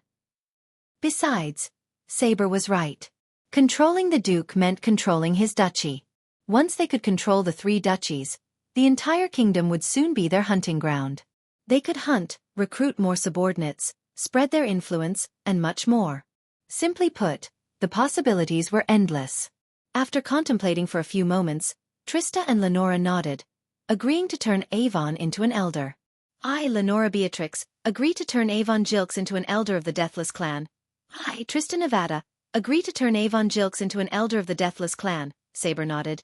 I, Saber Byron, agree to turn Avon Jilks into an elder of the Deathless Clan. Finally, Ingram rose from his stone chair. I, Ingram Dragon, agree to turn Avon Jilks into an elder of the Deathless Clan. In a blink of an eye, Ingram disappeared and reappeared behind Avon. Before Avon could realize what was happening, Ingram grabbed Avon's head, tilted it to a side, and sunk his fangs into Avon's neck. Blood spurted out as Avon's body twitched. One by one, the others sunk their fangs into Avon's neck. When they were done, Avon collapsed onto the ground. His body went through several changes. Finally, after approximately 2 hours, Avon woke up at his mansion as an elder vampire. Chapter 640. The war between the duchies. After Noah left for the pocket dimension with Yasmin, the Winston family soldiers consisting of 500 men began their march towards the assigned battlefield. Since a large-scale battle between cultivators would destroy the surroundings to nothing, the Guardian Guild assigned a specific battlefield and surrounded the field with various arrays to safeguard the villages nearby. Because none of the parties at war agreed to a peace talk, the Guardian Guild had no choice but to oversee the war. Of course, the Guardian Guild could have stopped the war if they tried. However, their priority was to restore their damaged reputation. Ever since the Royal News wrote an article about how the Guardian Guild knew about the vampires and hid it from the public, the guild had lost its reputation. As a result, many noble families withdrew from funding or decreased the amount given to the guild. Thus, the Guardian Guild prioritized fixing its reputation to sway the guild from the path to bankruptcy. Leaving the Winston compound, Xavier and Ethan led the men under their command to the Akar grass field. It was located between the border of Flame Fair and Pentown. They wanted to save every bit of arch energy in their body. Hence, they chose to march instead of fly to the grass field. Despite the long march, Ethan and Xavier did not camp out in the forest. They both knew about Avon and his underhanded tactics. It wouldn't be a surprise if they were ambushed in the forest. Thus, Ethan and Xavier passed the forest as fast as possible without any rest. When they were getting closer to the grass field, they ordered the men to take half a sip of healing potions. The men were thankful to the commanders once they consumed some healing potion. They immediately felt refreshed and rejuvenated. Soon, the refreshing feeling turned to courage and courage turned bloodlust. Once they passed the forest, they arrived at a clearing, the Akar grass field. When they arrived, two men, one riding a white horse and another riding a red horse, galloped toward Ethan and Xavier. The man atop the shiny white horse was Duke Marvin. He was a blonde-haired man with a thick bushy beard. His golden spear dangled on his back as he welcomed Xavier and Ethan with a tired smile. The man riding next to Duke Marvin was Duke Alvarin, the Duke of Ice Fair. Among the four dukes, Alvarin was the only non-human. He was born to an elven woman and a human father. After his mother died, Alvarin received the duke title from his father, who departed to the cold mountain to seclude himself. As a half-elf, Alvarin had slightly pointed ears and smooth silky skin with a perfect jaw structure. He was neither too muscular nor too thin. Initially, when the previous Duke of Ice Fair named a half-elf as his heir, many nobles caused a ruckus. Regardless of Alvarin's claim to the title, the nobles did not want to be ruled by a half-elf. Instead, they wanted the duke to choose someone else, a human. Yet, the duke chose Alvarin against the nobles. Everyone, including the King of Kethan, Porter Forbes, thought the duchy was deemed to fall into a civil war. But to everyone's surprise, Alvarin used his mother's side of the family to bring millions of gold coins to the Ice Fair. Within a year, he built more guilds, shops and businesses than all of his predecessors combined. Under Alvarin, Ice Fair became a superpower among the four duchies. While Flame Fair and Pentown were in the Cold War, Ice Fair made money off of it. Soon, those who opposed Alvarin changed their mindsets. More gold coins into the pocket triumphed over their hate for the half-elf. One by one, every noble family in the Ice Fair flourished under Alvarin's rule. After winning the noble support, Alvarin immediately turned his focus to the citizens of his duchy. Under Alvarin's father's rule, Ice Fair suffered famine due to a lack of fertile lands in Ice Fair. As the duchy's name, Ice Fair had more snowy plains than fertile lands. That changed soon when Alvarin requested the Empress of Aur's help. Once again, Alvarin used his mother's influence and his diplomatic talents to sway the Empress into helping Ice Fair. With the help of the Empress, a special unit of elves arrived from Aur, cultivating the snow plains into fertile lands. Additionally, the Empress and Alvarin signed a treaty that brought Ice Fair a large amount of grains every year. All it took was Alvarin's word to marry one of the Empress' relatives when the right time came. Duke Alvarin.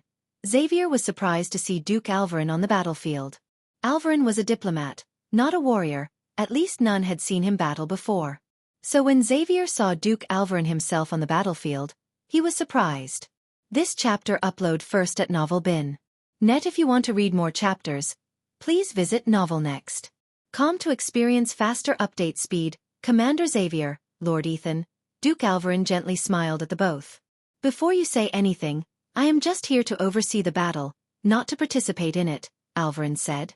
His words were calm, composed, and contained a hint of authority.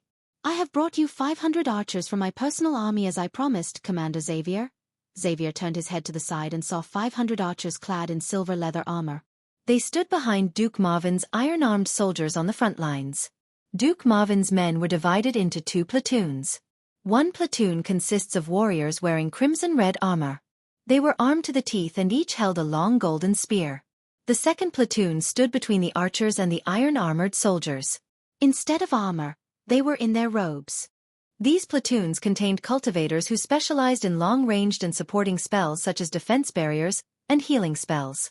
In total, the Ice Fair and Pentown soldiers formed an army of 1,600,000. Boom! As they were speaking, the sound of a horn reverberated through the grass field. They all turned their gazes in the horn's direction. On the horizon, a large army slowly marched toward them. The army of Duke Avon finally arrived at the Akar grass field. The frontline soldiers, almost 600 knights clad in shining plate armor, halted a good distance away from Ice Fair and Pentown's army. They were near enough to see their enemies but far enough to evade arrows.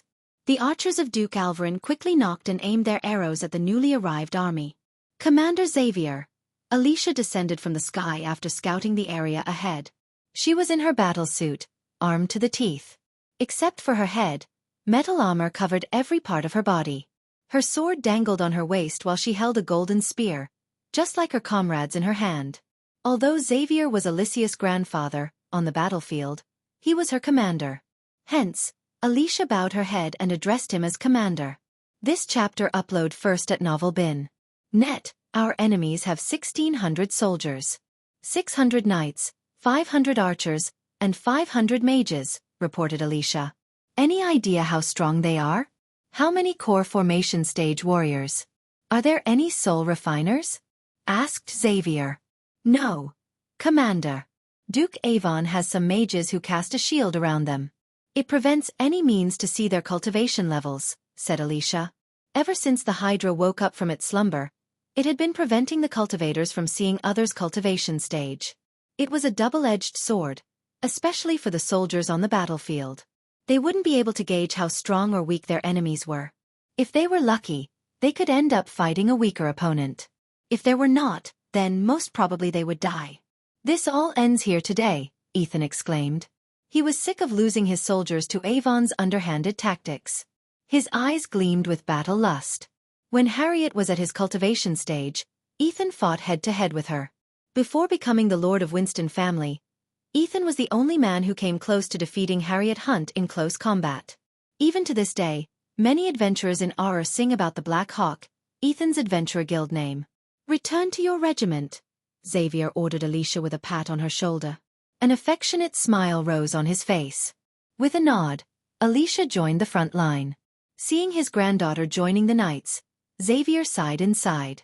He wished Peter was with Alicia on the battlefield. After all, no one would have one's back like family. It was really unfortunate that Peter walked a dark path and ended up being house arrested. But again, Xavier always sensed something amiss in Peter ever since Peter was a little boy. He valued power over everything. Even family had become second to Peter.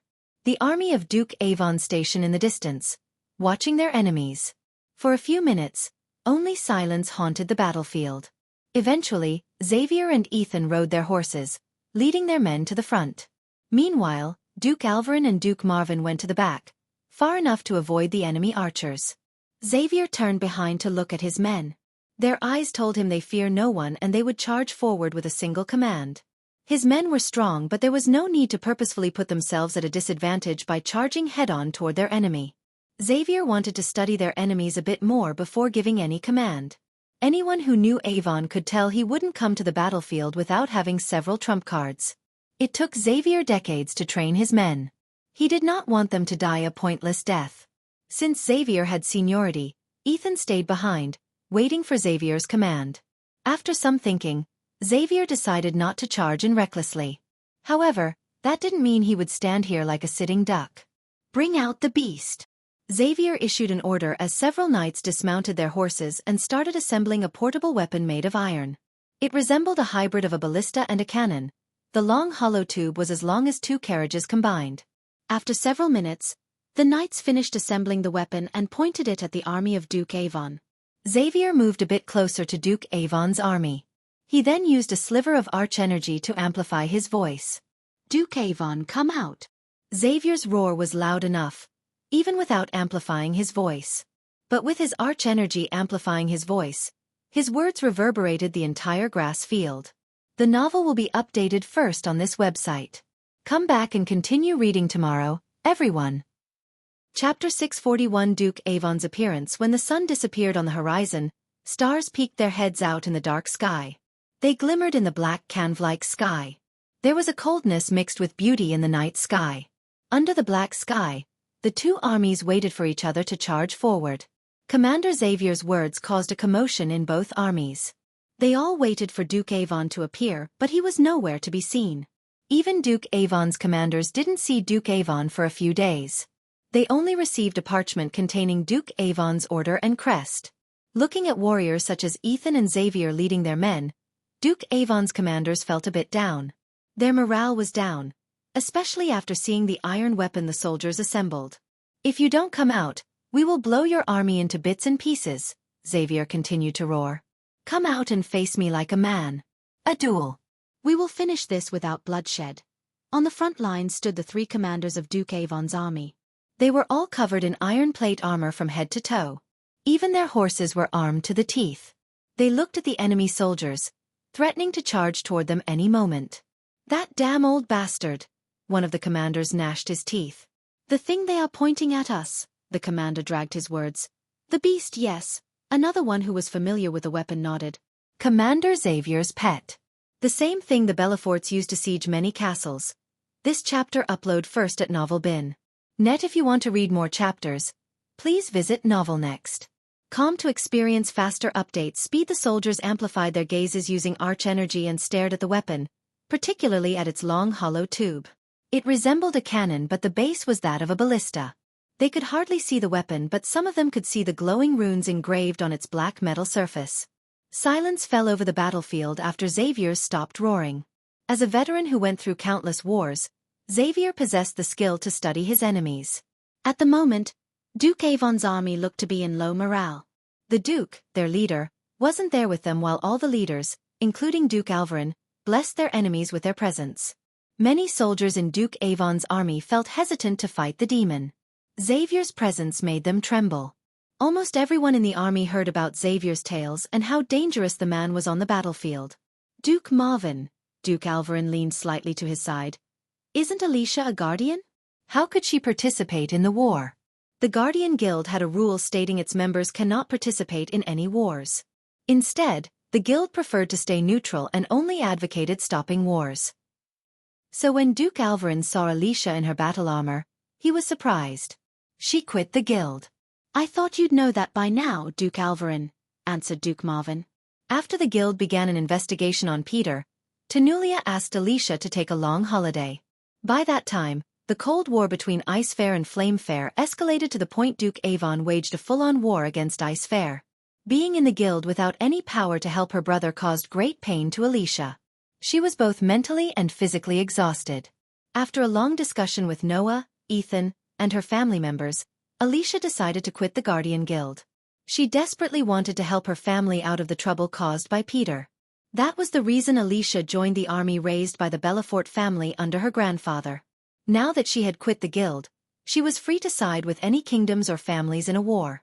Furthermore, she was free to find whatever was necessary to free her brother. Makes sense. Duke Alvarin recalled everything that had transpired in the tournament related to Peter. As a matter of fact, he received several complaints from the nobles in secret about a vigilante beating the hell out of their kin in the night. He even designated a special unit of soldiers to hunt down this vigilante. But never in a million years, he thought Peter would be this vigilante. The Belefort family was one of the very few families that didn't oppose his ascension to the Duke title. They respected his father's wishes and supported him wholeheartedly. To be honest, Duke Alvarin was glad that Ghost exposed Peter instead of his own unit. It could have caused a rift between him and the Belefort family if his soldiers had caught Peter. Although it was hardly discernible to a normal person's eyes, Ethan could see the soldiers of Duke Avon trembling. Realizing this was the perfect time to strike at the enemy, Commander Xavier raised his hand, threatening to issue an order any time. "Soldiers, we don't need big morale-boosting speeches. We boost our morale by hunting down our enemies. We boost our morale by feasting on their blood. You have followed me into countless battles and emerged victorious. Today won't be any different. Let us strike our foes and decimate the Flame Fair once and for all."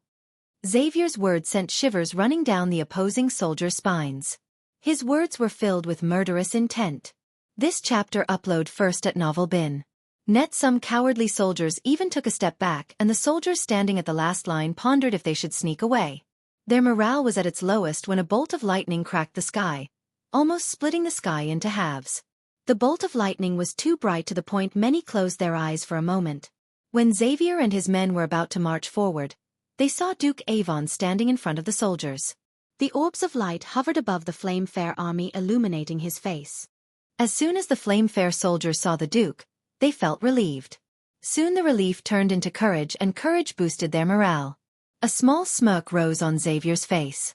Once they marched for a few seconds, Duke Avoyne would be in the beast's firing range. At that time, they could kill Duke Avon with a single shot and end this war before it even begins. "Fire!" Xavier shouted. On cue, the beast roared. Crimson iron lava-like cannonballs shot toward the Duke and his army.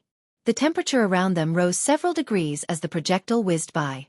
The cannonball soared through the air. Luckily, the cannonball hit the Duke with deadly accuracy. On contact with the Duke, a powerful shock wave shot around Duke Avon's army with a loud explosion. The ground rumbled as the cannonball exploded into numerous small orbs of lava. Although the front-line soldiers erupted their shields in front of them, the shock wave knocked them down from their horses. Following the explosion, a dust cloud formed around the Duke, preventing Xavier and his soldiers from seeing what was the result of the hit. When the dust storm died down, they all saw Duke Avon standing there without a single scratch on his body. The soldiers of Duke Avon's opposing army, including Xavier and Ethan, bewilderedly stared at Duke Avon. Hints of confusion were evident on their faces. Even the commanders of Duke Avon's army were stunned at the outcome. Those who were near the Duke looked at him with quizzical eyes. There was a huge explosion, the ground rumbled and the temperature rose, but that was all. Even the numerous smaller fireballs spat out by the hit dispersed after several seconds, as though an invisible hand swept them away into non-existence. So that was the so-called beast, huh? Not impressed? Duke Avon smirked. His words were loud enough for everyone on the battlefield to hear. Yay! It took Duke Avon's soldiers several seconds to realize their leader had dispersed the enemy's most powerful weapon without breaking a sweat. When their brains finished processing what had just transpired, they were shocked, but soon the shock turned into tenacity.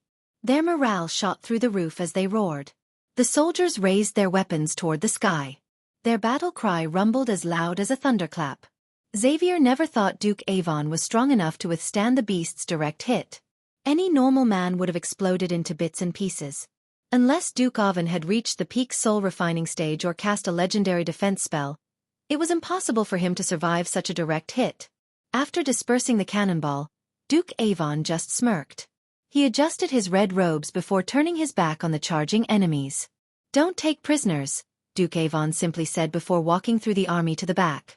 To everyone's astonishment, Duke Avon did not charge onto the enemies. After startling everyone by stopping the cannonball, he just decided to stay at the back instead of fighting on the front lines. However, the show Avon put on boosted morale and gave the soldiers the courage to face their enemies. Despite what Avon did, Xavier did not slow down. He was a veteran who went through countless battles. A simple variant wasn't enough to discourage the demon. Instead, Xavier let out a roar and marched faster than before. Behind Xavier, Alicia was running as fast as Xavier's horse. She almost surpassed him. At that moment, Ethan, Xavier, and Alicia led the entire army by the front. Boom, boom, boom. Although the beast failed to kill Duke Avon, the knights continued to fire cannonballs from the beast. Every time the beast roared, the ground trembled as the temperature rose by several degrees around them. Seeing the cannonballs soaring towards them, the mages from Avon's army flew forward, preparing to cast defense shields around the army on the ground. They doubted the army could withstand the cannonballs like Duke Avon. While the two armies were about to clash, a couple of level 10 soul refiners from the Guardian Guild appeared in the sky to cast a barrier around the Archergrass field. Instead of trying to stop the war, they ensured the war happens in a controlled environment. Chapter 642: The Bloody War Under the Night Sky. The two armies charged at each other. Their footsteps shook the ground like an earthquake. Ethan, Xavier, and Alicia led the Ice Fair and Pentown armies, while 3 armored knights led the Flame Fair army instead of Duke Avon. Unmasked hostility and bloodlust filled the air. The army of Duke Avon glared at Xavier, Ethan, and Alicia. Each of them terrified the soldiers, but with Duke Avon behind them, they showed nothing but battle lust in their eyes. Finally, they found an outlet for their boiling battle lust. When the two armies were just a short distance from each other, Xavier roared, "Show no mercy!" The entire army behind him roared in unison. With Ethan and Xavier leading the army, the soldiers fearlessly charged toward the Flame Fair army. Arch energy gushed out of the soldiers' bodies, amplifying their strengths beyond typical human limits. Each of them gripped their golden spears tightly to clash against the Flame Fair army without regard for their lives. The two armies collided. The sound of iron striking iron reverberated as armored knights' swords and spears struck against each other. Sparks flew, and blood filled the air as the two opposing foes broke into a melee. The Flame Fair army broke out, fighting like savages. Both armies were fearless as they swung their weapons left and right. Alicia also roared and hacked every enemy in her path without a shred of mercy. The flame-fair soldiers were Alicia's outlet for her buried anger. She used her spear to stab a couple of soldiers simultaneously, and her other hand to send cold spikes left and right. Due to the sound of iron clashing, no one could hear the spell she was casting. While Alicia was slaughtering the flame-fair army, Ethan and Xavier wreaked havoc on the other side. To Xavier's surprise, Ethan fought like a demon incarnate. Riding the black horse, Ethan looked more demon than Xavier. Unlike Alicia, Ethan did not cast any spells. He just used his sheer strength to slash and dash the enemies with his long sword. However, the flame-fair soldiers weren't powerless either. In fact, they surprised Xavier himself. While Alicia and Ethan were killing the soldiers effortlessly, Xavier's personal army struggled against the flame-fair soldiers, especially the 3 armored commanders. Coupled with the secret potion, Duke Avon mixed in their meals, the decades of training and experience made the flame-fair army stand their ground against Xavier's army. Demonic ice rain! Alicia roared in a deep hate-filled voice. Many flame-fair soldiers intuitively brought their weapons above shield themselves. Soon, a large glowing chakra lit the battleground beneath. Those who were in the spotlight felt the temperature drop by several degrees. Their skin went numb to the coldness. A split second later, the chakra shot countless ice spikes from above. Hundreds of ice spikes rained down upon them with enough force to impale everyone below. Some of them got lucky when the mages of the flame-fair army cast a barrier around the soldiers. Upon colliding with the golden dome around the army, the ice spikes exploded into bits and pieces of ice. When the chakra faded away, the archers of Duke Alvarin released their arrows. They lit the arrows with flame before firing. In mid-air, they resembled a swarm of fireflies. Both armies quickly cast whatever defense spell they could, and those who held shields raised them above their heads. Spells and arrows weren't sentient to know who was friendly and who was the enemy. In a few minutes, hundreds of soldiers were either killed or lost their limbs in the clash. All of it was because of one man's ego, Duke Avon.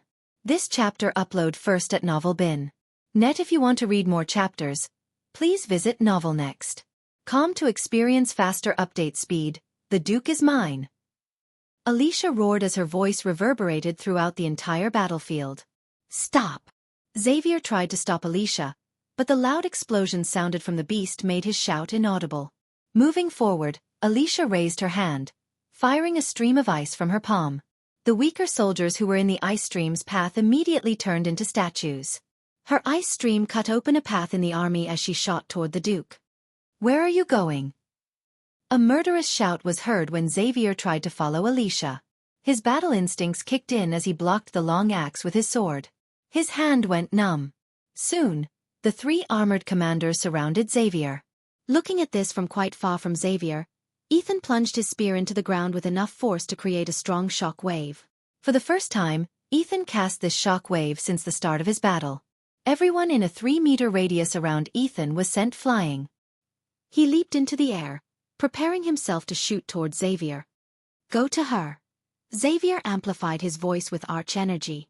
His words sounded in Ethan's head like a bell, clear and loud. On a battlefield, even a split-second hesitation would cost a life. Ethan knew this. For instance, if Ethan hesitated even for a second to follow Xavier's order, either he or Alicia would be killed. A veteran commander like Xavier would not die to 3 unnamed commanders. Hence, Ethan obeyed his order by flying in Alicia's direction as fast as he could.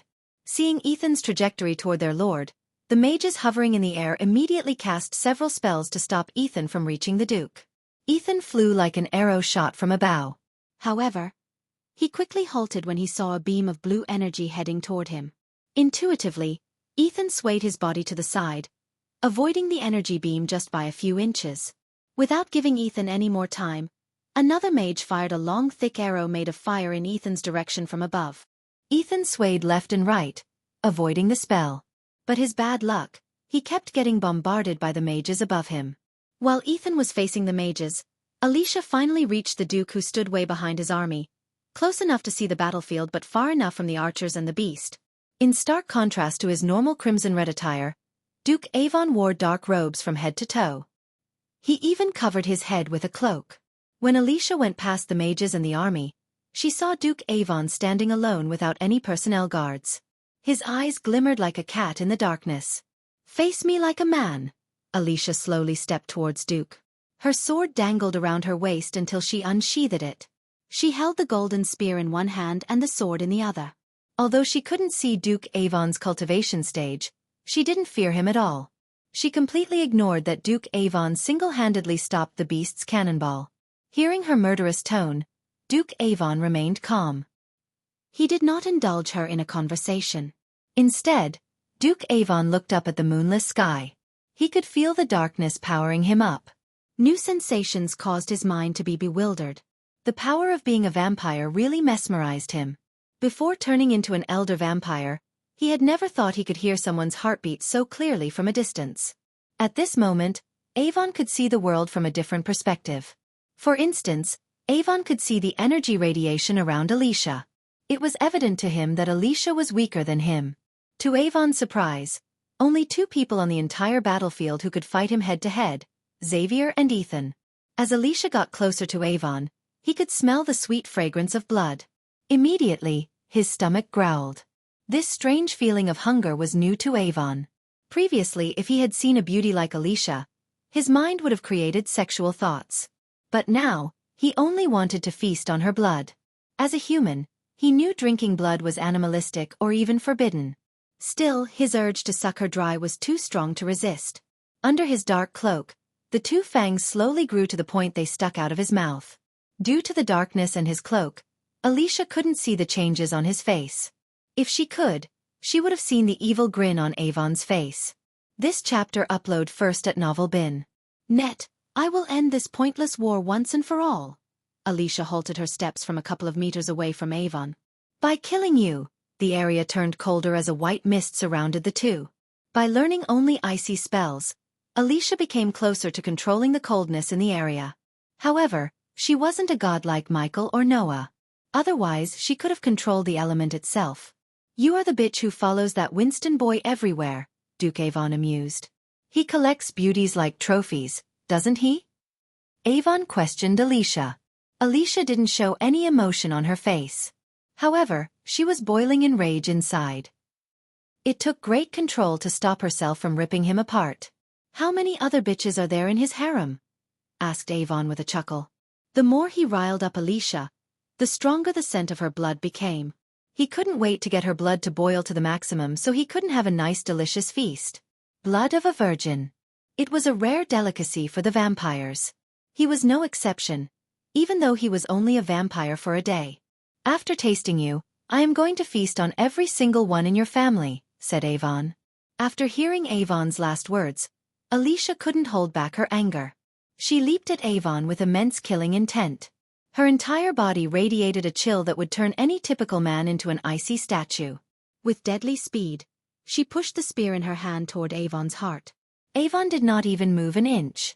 Instead, he waited till the last moment to sway his body to the side and threw his fist at Alicia's gut.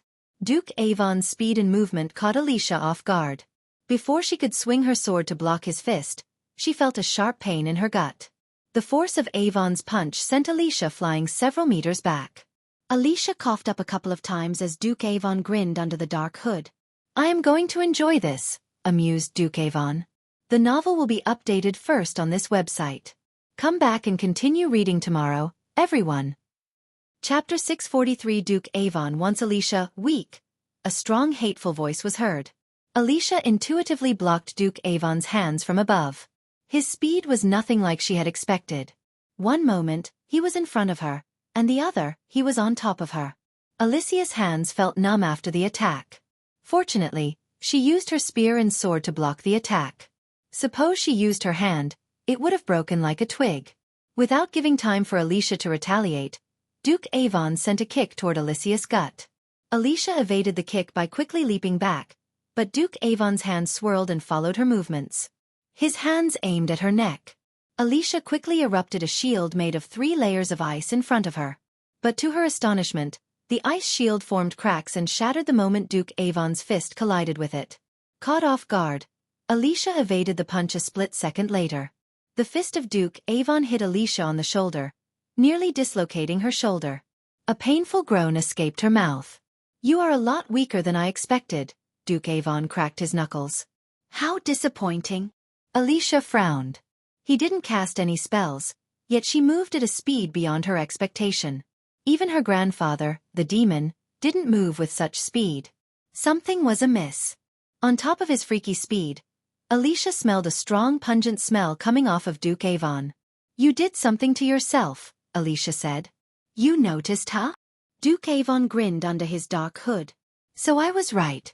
You did do something to yourself," Alicia exclaimed. She then dropped the sword as the sword stabbed the ground, standing straight. Alicia massaged the shoulder hit by Avon's fist with her empty hand. Since Duke Avon wasn't in a rush to kill Alicia, he allowed her to take some time. He slowly realized that he liked the process of hunting more than the prey itself. After tasting a glimpse of Avon's power, Alicia did not underestimate him. She clenched the spear tight, casting a spell in the other hand. In a blink of an eye, a light blue chakra materialized in front of her. Looking at the rotating chakra and the several runes in it, Avon didn't even flinch. Instead, he waited for the chakra to do something. His wish came true soon as the arrows made of ice shot out from the chakra rapidly toward him. The chakra moved along with Alicia. A bright light flashed across the area every time an arrow shot out of the chakra. Cold air surrounded Alicia and Avon. But to Alicia's astonishment, none of the arrows made a dent in Avon. He just stood there, taking the arrows without moving an inch. Every arrow that hit Avon exploded into tiny dots of light before fading away. As a vampire, he was completely immune to any spell attacks. Poor Alicia had no idea Duke Avon before her was an elder vampire. The last time an elder vampire appeared, it took Michael and Noah to kill him. Compared to Duke Avon, the elder vampire Michael and Noah fought was far weaker. That elder vampire was created by Hakan and Trista, 2 elder vampires. On the contrary, Avon was turned by 4 elder vampires. Alicia didn't know she started a fight that she had no chance of winning. This chapter upload first at novel.Net. If you want to read more chapters, please visit novelnext.com to experience faster update speed. I wonder how it feels to have my own minions. Avon slightly tilted his head, looking at Alicia from head to toe. As an elder vampire, he was free to do whatever he wanted as long as it benefited the vampires.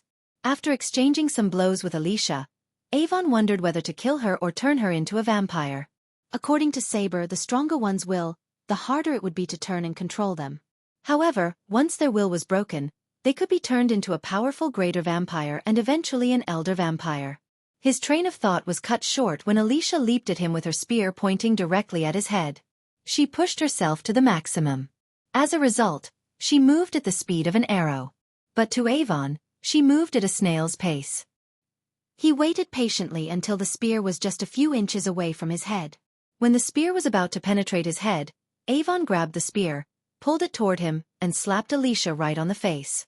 His slap was strong enough to send Alicia flying for nearly 10 meters. Avon was surprised to see his own strength. He only used a sliver of his strength, yet it was enough to send Alicia flying.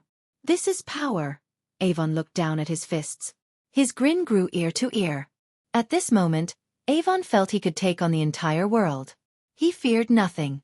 With the blood of a vampire, he was quite unstoppable.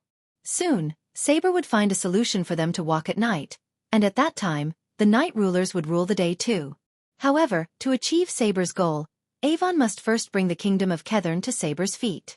Only then could Saber use Kethern as his hunting ground and conduct several experiments to find a solution for the sun. The elder vampire fought Michael and Noah used the dark web created by one of Saber's minions like Fabia. Although it prevented the sun rays from penetrating through, the dark web couldn't exist for more than a day. After what had transpired in the alchemist competition, Saber ordered his minions to perfect the dark web while sourcing another group to come up with a new solution. The elder vampires before the current ones were quite satisfied with living in the shadows. But it changed now. Saber and his group of elder vampires except Ingram wanted to rule both the day and night. Now that the Guardian Guild exposed them, they wanted to control the world more than ever before. Finally, Alicia hit the ground with a small thud. She slid through the grassfield for several meters, leaving a buddy trail before coming to a halt.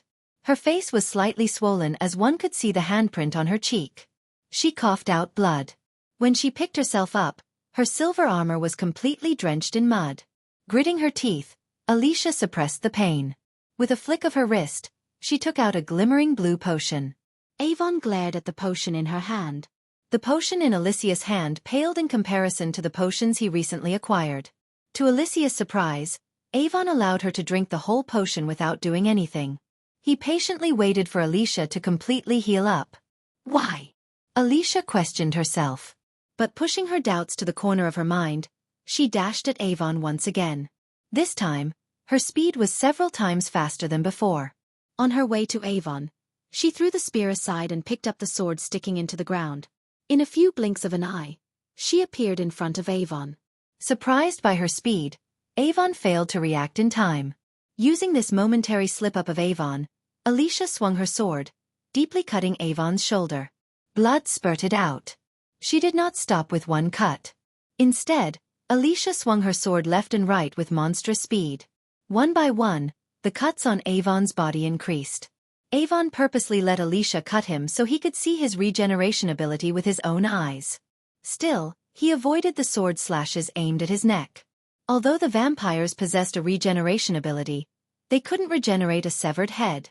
A common or an uncommon sword had no chance of penetrating a vampire's thick skin, especially an elder's vampire skin. But the sword in Alicia's hand was a family treasure gifted to her by Xavier himself. The dwarves forged the sword using some rare metals and engraved runes to complement cold elemental spells. Seeing Avon avoiding the slashes aimed at his neck, Alicia began to specifically aim for his head. She felt like she found a weakness and tried to exploit this weakness. While slashing her sword left and right, Alicia cast demonic ice rain spell again, targeting Duke Avon. But to her astonishment, when the chakra materialized above them and illuminated the area, she noticed the cuts on Avon's body closing up without Avon taking any healing potions. Furthermore, she noticed Avon's eyes glimmering under the dark hood and a glimpse of his fangs. Her body went rigid as her brain started to process everything that had transpired. She immediately tried to leap back. But just as she was about to, Avon grabbed her by her neck. At this time, the ice spikes started to rain down upon Avon. Before the spikes could reach him, Avon looked up. A black mist shot out of him, creating a crescent shield above them. This chapter upload first at Novel Bin. Net the ice spikes collided with the shield only to explode into oblivion. They did not even form a crack on the shield. You are lucky, Avon growled. Under his deadly grip, Alicia's face turned paler. She tried to cut him with the sword but he just swatted the sword out of her hand. You will be my first minion. Take great pride in that. Alicia felt a chill hearing his animalistic growl. She could see the fangs more clearly up closer. You vampire. Alicia could hardly utter these words. Soon, you will be one of us too. Avon pulled Alicia closer. He took a long whiff of the sweet fragrance coming from Alicia's blood. More than anything, he wanted to sink his fangs into her neck. Alicia struggled frantically but he was too strong. No. Alicia felt Avon's skin against her skin. When he was about to turn her into a vampire, a golden light flashed across the sky. The next moment, something shot directly onto Avon, sending him flying. Alicia coughed. Stay back. To her surprise, Ethan stood between her and Avon with golden metallic wings protruding out of his back. The golden light radiated by Ethan's wings weakened Avon. He hissed and leaped back to get away from the golden light. Uncle. He is not a human anymore. He is a vampire, Alicia managed to warn Ethan. Her words startled Ethan but he didn't flinch. Get back to your grandfather. I will take care of this, said Ethan. The hell you will. The hatred-filled voice of Avon reverberated in the area. Ethan and Alicia took a step back seeing Avon's eyes glimmering under his dark hood like rubies. A dark cloud shrouded him as he moved closer to Ethan. I need only one minion. So one of you will die here, Avon growled. The novel will be updated first on this website. Come back and continue reading tomorrow, everyone. Chapter 644 Ethan vs. Avon. Ethan spread his golden metallic wings, shielding Alicia. Each feather in the wing resembled a well-made kunai. The wing spell was given to him by Harriet recently. She modified the spell when she was in Aur before meeting Ethan. Since the vampires were vulnerable to sun rays, she modified the wings to create golden rays similar to sun rays. He cast the spells to kill the mages who were bombarding him. That was his sole intention. But he was stunned when Duke Avon leaped back to the darkness, away from the golden rays. When you see a vampire, cast this spell and run away, Diana's words sounded in his head. Ethan creased his brows. The vampires were called the Night Rulers for a reason. According to Diana, who almost hunted the vampire kind to extinction in Ar, the vampires were extremely strong during the night. They harnessed power from the dark sky. So Harriet hunted them during the daytime when they were at their weakest. Coupled with Harriet's light flames, she was an absolute bane to the vampire kind. Duke Avon. Just stand down. We can find a way to cure you. Unlike Alicia, Ethan did not underestimate Avon. Instead of fighting Avon head-to-head, Ethan tried to back away from Avon. After all, the golden wings would fade away after 10 minutes. Cure? Why do I need a cure? I've never been better, Duke Avon growled. I can see the spell wearing off. I always respected you, Ethan. So I will give you a choice. Turn around and leave. I will let you live. But she is mine. Avon took a step forward. As he said, the golden light radiating from the wings slowly dimmed. In the 10 minutes duration, Ethan spent 5 minutes fighting the mages. So he only had 5 more minutes before the wings disappeared. At that time, he would be powerless in front of Avon. Hearing Avon's words, Ethan's eyes glimmered with killing intent. I will kill you, Alicia threatened Duke Avon. If it weren't for Ethan standing between them, Alicia would have leaped onto Avon for another round. Even a vampire couldn't make Alicia afraid. As the three of them were talking, the two armies were in a deadlock behind them. Although Xavier slew one commander, the other two commanded the surrounding soldiers to focus their attacks on Xavier. They did not want Xavier to reach Duke Avon. However, they tried to get to Avon when they saw Alicia and Ethan, only to get halted by Xavier. Seeing his wings losing their glow, Ethan started to think of a way to escape Duke Avon. He knew there was no chance of him defeating Duke Avon. It was impossible without a primordial flame. Surprisingly, the Flame Fair commanders and the soldiers held well against Xavier. So he had to face Duke Avon alone somehow. Give me your sword and leave the battlefield. Tell the guardians above that the Duke of Flame Fair has turned into a vampire, said Ethan with an authoritative tone. Honestly, he couldn't believe Noah when he said the Guardian Guild had gone completely incompetent and corrupted. However, he could understand why Noah said those things. The soul refiners floating above the battlefield completely failed to recognize Avon as a vampire. The dark robes, regeneration, and the way he avoided bright golden light should have at least made them wonder. Yet, Ethan saw no interference from the Guardians. This chapter upload first at Novel Bin. Net. If you want to read more chapters, please visit Novel Next.com to experience faster update speed. But in Guardians' defense, this was just another day at work for them. They had seen countless wars, and this wasn't any special to them. Hence, they were just meditating in the sky rather than focusing on the battlefield. Uncle. Alicia hesitated to leave Ethan with Avon. It's an order, Alicia. Ethan's voice turned grave. He literally had no time to argue with Alicia. The sooner she gets out of this place, the better. At least if she informed the Guardians, they would do something about Avon. Slowly stepping back, Ethan grabbed Alicia's sword forcefully. Finally, the golden wings lost enough light for Duke Avon to attack Ethan. Go! Ethan pushed away Alicia and blocked Avon's hand with Alicia's silver sword. Ethan's hand felt numb as he got pushed several steps back. Despite everything, Ethan was glad to fight Avon alone. If the Duke was with his commanders and soldiers, it would be exponentially hard to fight him. That was why Ethan decided to fight Avon until Alicia informed the Guardians about Avon. When Alicia finally decided to leave the battlefield, Avon dashed at Ethan. His kin underneath the dark hood burnt due to the golden light surrounding Ethan. Yet, it wasn't powerful enough to slow him down. To Avon's surprise, Ethan moved almost as fast as him. Caught off guard by Ethan's speed, Avon brought his arms in front of him intuitively. But Ethan slashed his sword at Avon's thigh and flapped the golden wings with enough power to push Avon several meters back. Using this opportunity, Alicia took off from the ground like a rocket. However, Avon surprised Ethan by shooting a dark arrow out of his arm. The arrow penetrated Alicia's leg and knocked her off from the sky. Blood spurted out from her leg as she growled. Alicia! Ethan screamed. He was about to dash at Alicia when Avon fired another dark arrow towards Ethan. The dark arrow perfectly blended with the darkness. An oblivious man wouldn't be able to see the arrow at all. However, Ethan was no oblivious man. He swung his sword at lightning speed, cutting the dark arrow in halves. After cutting the arrow, Ethan threw the silver sword at Avon. He wanted to keep Avon as far as possible from Alicia. The sword soared through the air until it penetrated Avon's chest. The sword's one end was sticking out of Avon's back. Dark blood oozed out of the wound. But Avon just smirked. "You are better than her," Avon said. His voice had the mix of both shock and respect. Not in a million years Avon thought Ethan to fight like a freak. If he wasn't turned into a vampire, there was no way he could have defeated Ethan in a battle. Furthermore, he hadn't cast any spell except the golden wings. Ethan fought with pure skills he sharpened through his years of adventuring. Ignoring the pain, Avon slowly pulled out the sword. Blood kept spraying out of the wound. While Avon stuck with the sword, Ethan flicked his wrist as a sparkling blue potion appeared in his hand.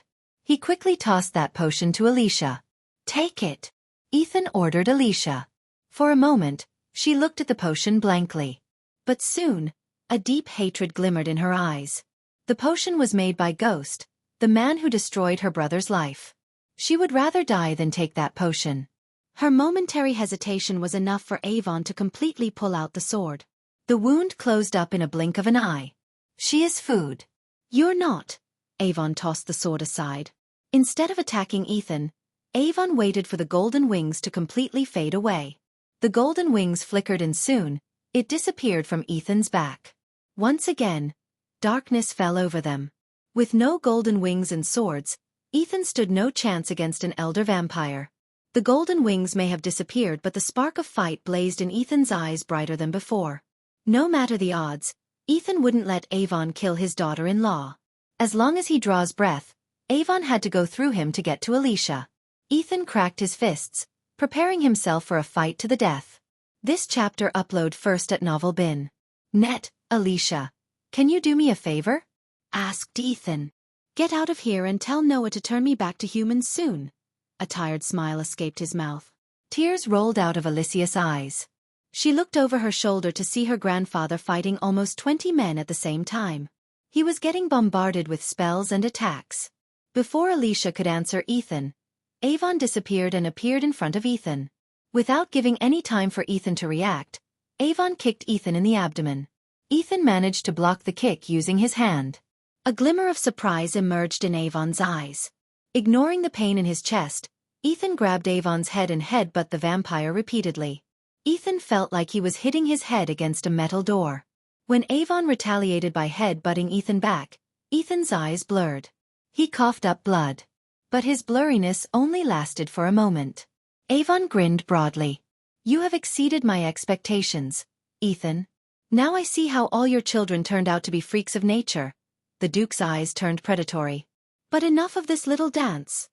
Avon channeled his arch energy to his fists. A dark mist surrounded Avon's body as his strength shot through the roof. He wasn't planning to hold back anymore. Alicia felt the surrounding grow darker as the seconds ticked by. Her mind analyzed the dark area and estimated its range.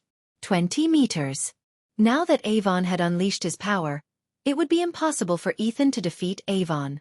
Avon grabbed Ethan by his neck, licked the blood oozing down from Ethan's forehead. The sweet taste of blood was nothing like he had ever tasted. Even the most expensive wines could not hold a torch against the taste of fresh blood. A devilish grin appeared on Avon's face. "Let him go!" Alicia screamed from behind. She dashed toward Avon, crushing Ghost's healing potion under her feet. However, Avon had no intention to waste his time anymore. He raised his hand, blasting Alicia with a beam of dark energy. Ethan, on the other hand, tried to free himself from Avon's clutch, but the vampire was simply far stronger than him. "You have no idea the mistake you're about to make." To Avon's surprise, Ethan smirked. There was not a single shred of fear in his eyes. "I am done making mistakes," Avon snickered. His fangs once again grew longer. Avon's fangs were just an inch away from Ethan's neck when a bright streak of lightning flashed across the area. The very next moment, a strong gust of wind blasted Avon, sending him flying for several meters. Hitting the ground, Ethan groaned in pain. He wondered what the heck just happened. Soon, a calm voice reverberated in the area. "Sorry for the delay in the shipment, Lord Ethan." As soon as Ethan heard the voice, a smile emerged on his face. Ghost. Chapter 645. Killing another elder vampire. As he slowly descended from the sky, golden bolt of lightning crackled under Ghost's feet. The son Ethan lost had come to save his family once again. Despite what everyone told him about the Dark Lord, Ethan didn't believe his son was evil. He wanted to hug Ghost and tell him that he is his father. With a gentle smile on his face, Ethan looked up. Ghost's raven-black hair had grown back to his neck length. The stubble beard gave him a charming look. As he descended, his black long coat fluttered in the wind. With his hands behind his back, Ghost calmly landed before him. "Lord Ethan." Michael extended his arm to Ethan. A glimmer of concern emerged in Ethan's eyes for a moment, but after remembering Ghost was the freaking Dark Lord, his mind calmed down. "Look out!" Suddenly, Ethan shouted, noticing Avon firing a dark arrow toward Ghost. Michael, however, remained calm. He caught the dark arrow before it could hit him without even turning back. The dark arrow trembled in his hand. Soon, it shattered under his grasp. "Be careful. He is a vampire," said Ethan. Ethan saw no signs of fear on his son's face. Instead, he remained as calm as ever. Ghost reminded Ethan of Harriet. No matter the situation, the two of them remained calm. In Ethan's eyes, Ghost looked the same as Harriet. He even dressed in complete black and carried two swords on his back like his mother. In a blink of an eye, Avon dashed at Michael. To Ethan's shock, Ghost grabbed Avon by his neck. Just like when he caught the arrow, he didn't even turn around. "Arg!" Avon growled. He tried to escape from Ghost's clutch, but he couldn't. Lightning crackled around Michael's wrist, burning Avon's neck. Ethan's jaw dropped a few inches looking at the scene. The vampire who almost killed Alicia and him struggled like a weakling under his son's grasp. Finally, Michael turned his head to look Avon in the eyes. "You stole my shipment." Avon couldn't believe what he had just heard. With earth-shattering force, Michael took off from the ground. Under his grasp, Avon frantically twitched his body to escape. When Michael reached height enough to see the entire battle, he threw Avon to the middle of the battlefield where Xavier was fighting 20 soldiers at the same time. Except for the cloud of darkness, Michael used everything else to boost his power. The death range alone gave Michael enough power to manhandle Avon without breaking a sweat. The force of Michael's throw was enough to prevent Avon from regaining balance mid-sky. Boom! With a loud explosion, Duke Avon hit the ground, creating a powerful shock wave. A crater formed around Duke Avon due to the force of his collision. Duke Avon coughed up dark blood. The two armies on deadlock halted their fight for a moment. The soldiers couldn't help turning their gaze toward the sudden crater that appeared in the middle of the battlefield. This chapter upload first at novel.Bin.net. If you want to read more chapters, please visit novel.next.com to experience faster update speed. Before Duke Avon could get back to his feet, Michael shot toward him, leaving a golden lightning trail in the sky. He landed straight on top of Duke Avon and released a barrage of kicks, each kick carrying the same force as the previous one. "Protect his grace." The commanders, who realized it was their duke who was getting kicked to death, screamed as loud as they could. Their shout reverberated throughout the battlefield. Soon, the mages and knights tried to move toward the duke. "Kill them all." At the same time, Xavier roared at his men to kill the flame-fair soldiers. Once again, a battle between the two armies broke out. Finally, Duke Avon managed to roll a few meters away from Ghost and managed to get back to his feet. The bruises and wounds on his face closed up at speed visible to the naked eye. His neatly pressed black robes were drenched in mud and torn in several places. An oblivious man would never recognize Avon as a duke. Instead, they would think of him as a beggar. Uncontrollable anger coursed through Avon's veins. He gnashed his teeth as the fangs grew as long as possible. Unlike the energy radiation Avon sensed from Ethan and Alicia, the energy radiation of Ghost was on another level. Avon could tell his cultivation level was far inferior to his opponent's. His only saving grace was his strong vampire body and superior regeneration.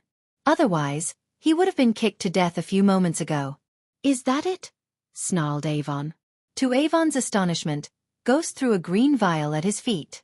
The vials shattered, creating green mists around him. "You are not the first elder vampire I faced, Duke Avon." Michael's calm words startled Avon.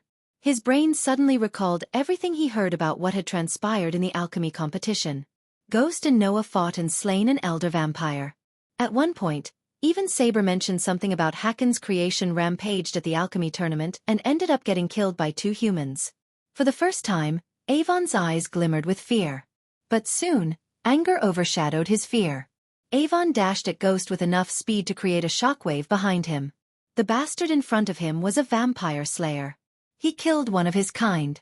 Although Avon did not know Hakon or the elder vampire he had created, Avon wanted to avenge both of them.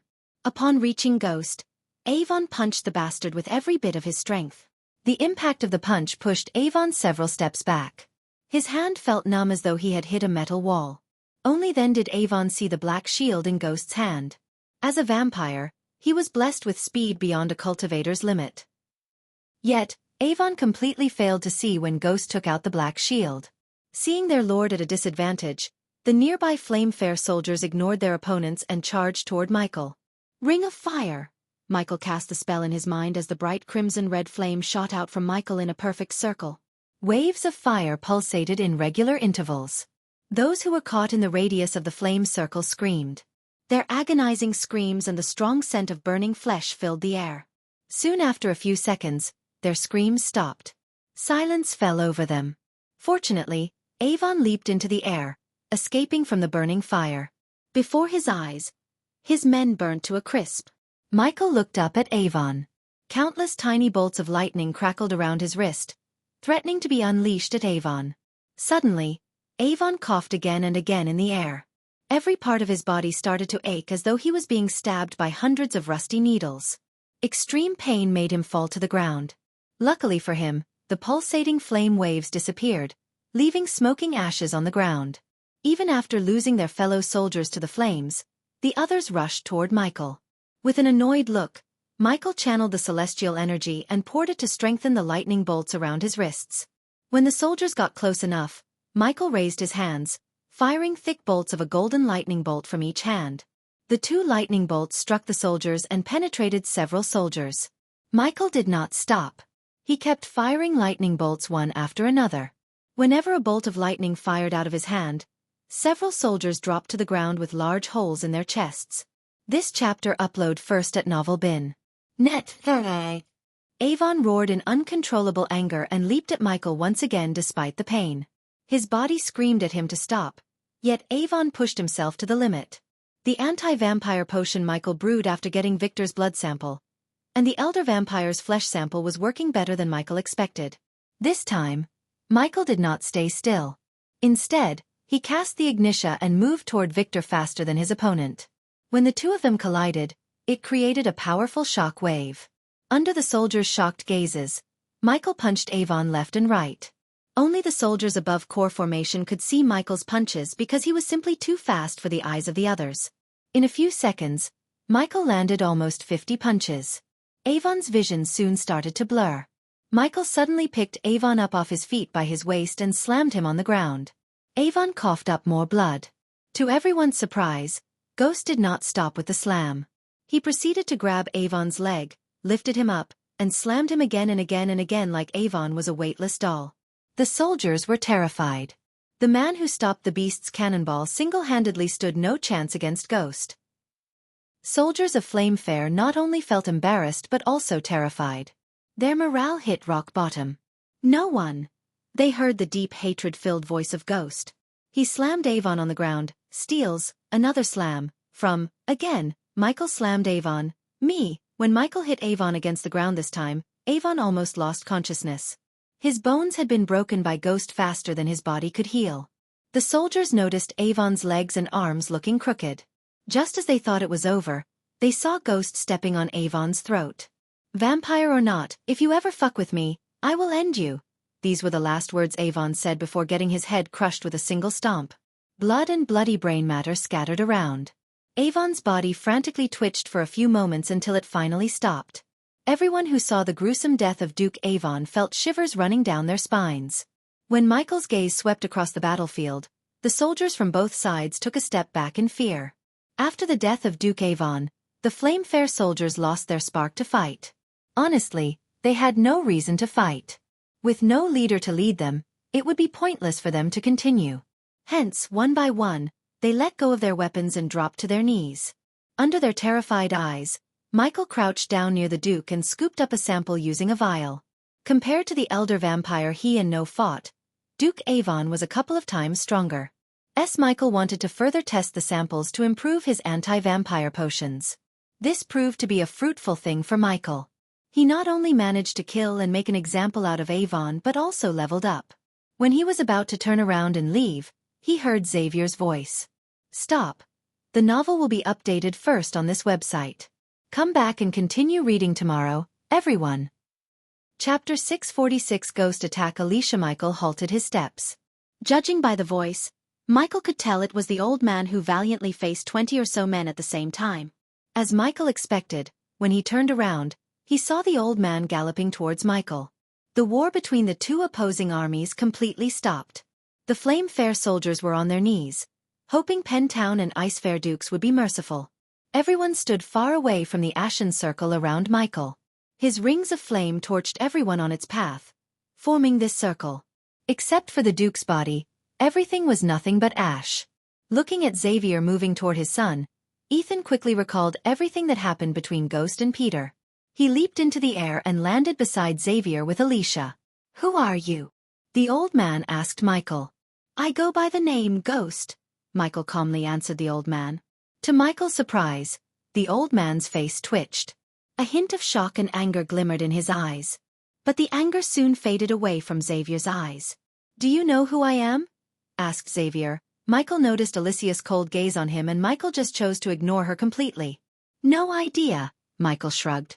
When the surrounding soldiers heard Michael, they frowned. How could Ghost say he doesn't know the demon and the swordmaster of Aragoth? It was preposterous. Everyone in the Elon continent knew Xavier Belafort. They immediately thought Ghost was being arrogant. However, the old man looked into Ghost's eyes, realizing the young man really have no idea about his identity. "I am Xavier Belafort," the old man introduced himself. "Belafort, huh?" The last name of Alicia. Michael quickly made the connections, realizing the old coot was the cold bitch's family member, probably her grandfather. Still, Michael couldn't care less about Xavier or his family. "You put my grandson in the Guardian Guild's crosshair," said Xavier. Michael couldn't tell whether the old man was making a statement or being furious about what he had done to Peter, Alicia's brother. "Your grandson is just facing the consequences of his actions. Just like Duke Avon here." Michael looked at the mangled body of Duke Avon at his feet. "You humiliated him. He doesn't deserve that," Alicia growled. "This is not a place for this conversation. We have so much to take care of." Ethan tried to defuse the situation before it further escalated. He did not want his son Ghost to put on his Dark Lord robes and kill Xavier overnight. This chapter upload first at Novel Bin. Net. If you want to read more chapters, please visit novelnext.com to experience faster update speed. Michael did not respond to Alicia. Instead, he looked at Ethan. "Sorry for the delay in the shipment, Lord Ethan. It won't happen again." When he was about to leave the place, Alicia stopped Michael again. "My grandfather didn't give you permission to leave." Ghost's lips curved upwards, forming an arrogant smirk. "I don't need your grandfather's permission to leave. I can leave whenever I want. This is a battlefield. Here, the commanders of the armies hold the power. When you are here, you're bound to obey the commanders." Michael was surprised to hear the weird rules. "Is that the rule?" Michael looked around calmly to see several soldiers nod, including Lord Ethan. Since Gaia was not with him, Michael didn't know the rules about the battlefield. To be honest, he didn't expect someone to come up with a rule like this. It made Michael wonder who put this rule. Luckily for Michael, the situation brought him a chance to put Alicia in her place. This war is between Flame Fair and Pentown allied with Ice Fair. Since you don't belong to either, what you did will be treated as a crime. Lord Xavier, he was a vampire. Ethan's voice turned grave. If it wasn't for his son appearing at that time, both he and Alicia would have been either turned or drained of blood. Instead of thanking Ghost, Xavier tried to bound Ghost with a rule which was very unlikely of Xavier. Ethan had a feeling this old man has something else in his mind. Whether it was revenge for what Ghost did to his grandson or something else, Ethan did not know. A glimmer of shock could be seen in the old man's eyes when Ethan revealed Duke's secret. Not only the Duke but the surrounding soldiers had also begun to murmur. Many gasped in shock.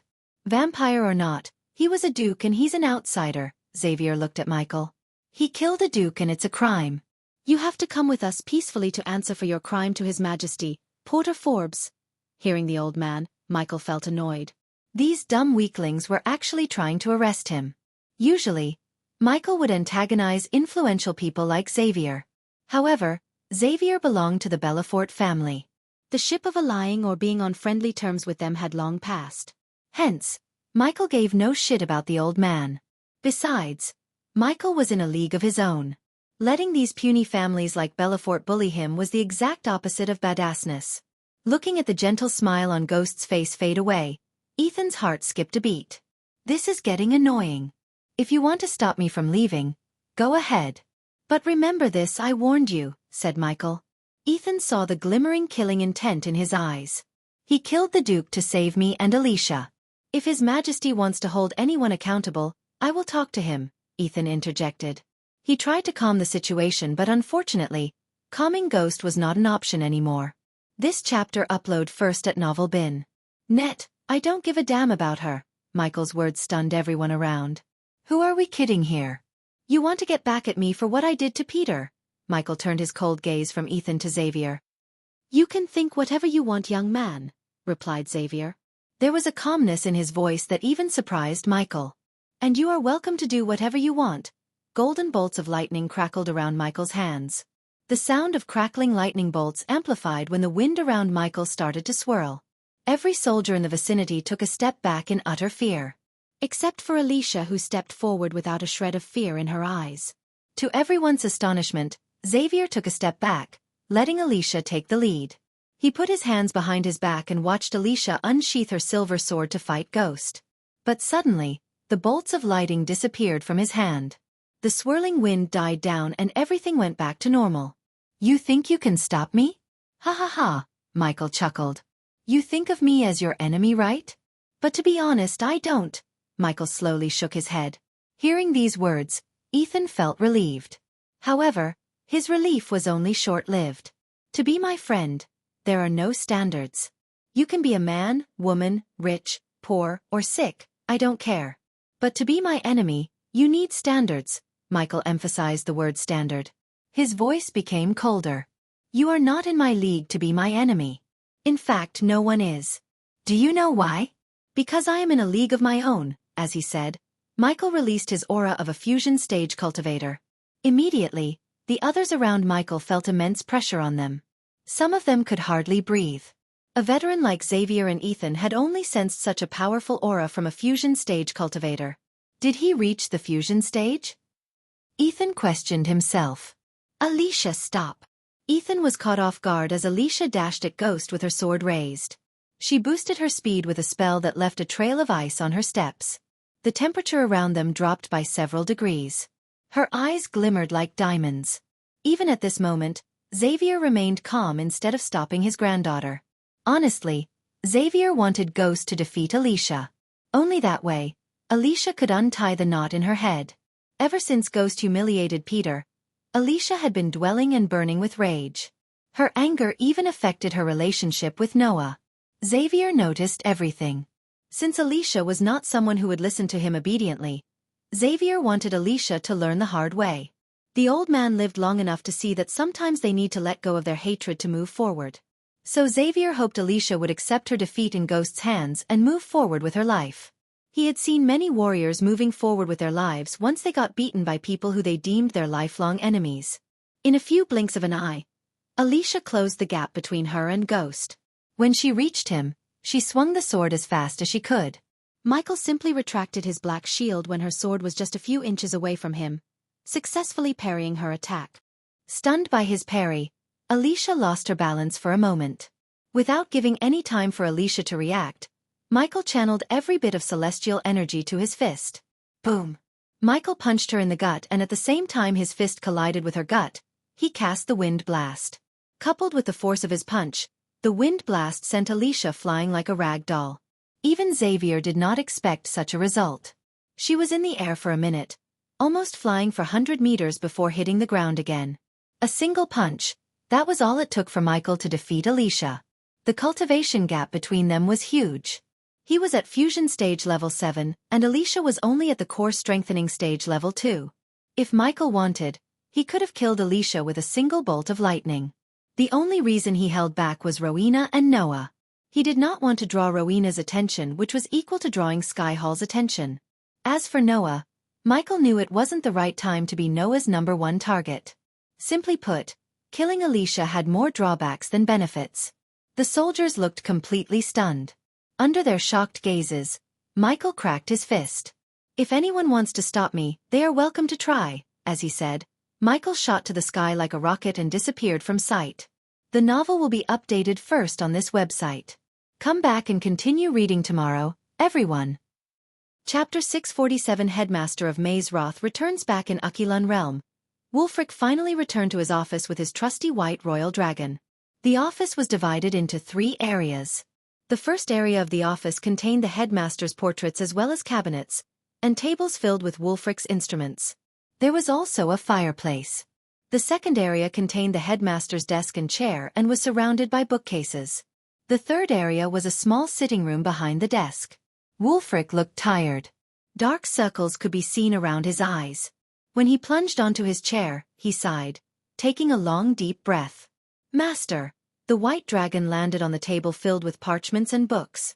Hearing the gentle voice of his dragon, Wulfric let out a tired smile. "What is it?" asked Wulfric, although he looked like he knew what she was going to ask him. "She made her choice. You cannot protect her and her family forever. Eventually, someone will notice you're tampering with the surveillance spell." Any oblivious man could sense the heaviness in the dragon's voice. It had been 20 years since Wulfric started to sneak into the Sky Hall and tamper with the surveillance spell put on Harriet and her family. The tampering with the spell took a toll on him as the spell was cast by several immortal beings. So tampering with them was no easy task. "Destiny cannot be meddled with, Hadilf. I am just merely letting destiny take its course," said Wulfric. His voice sounded calm, wise, and serene as always. "Isn't what you've been doing counts as meddling, master?" asked Hadilf. "I thought like that once, Hadith, and it cost the lives of millions." "That was the price I paid to learn about my destiny." Hadilf was surprised to see the pain and grief in Wulfric's eyes. She had been with him for almost 5 centuries. In that time, she had never seen Wulfric harm a life, not a single one. So she wondered what he was talking about. "Maybe something happened before I met him?" thought Hadilf. "His power is growing at a rate we have never expected, master," said Hadilf to change Wulfric's mind. "Good. It's time I meet him in person." "Unless he chose not to come here again." Wulfric turned his gaze to the copper bowl filled with crystal-clear water on the table. Gradually, a dark cloud turned the clear water into a dark sludge. He could hardly see a silhouette of a man through the dark sludge. "What about the other one?" asked Wulfric. "At this point in time, he is much weaker than him." "But Elder Galaniel seems to have something in mind."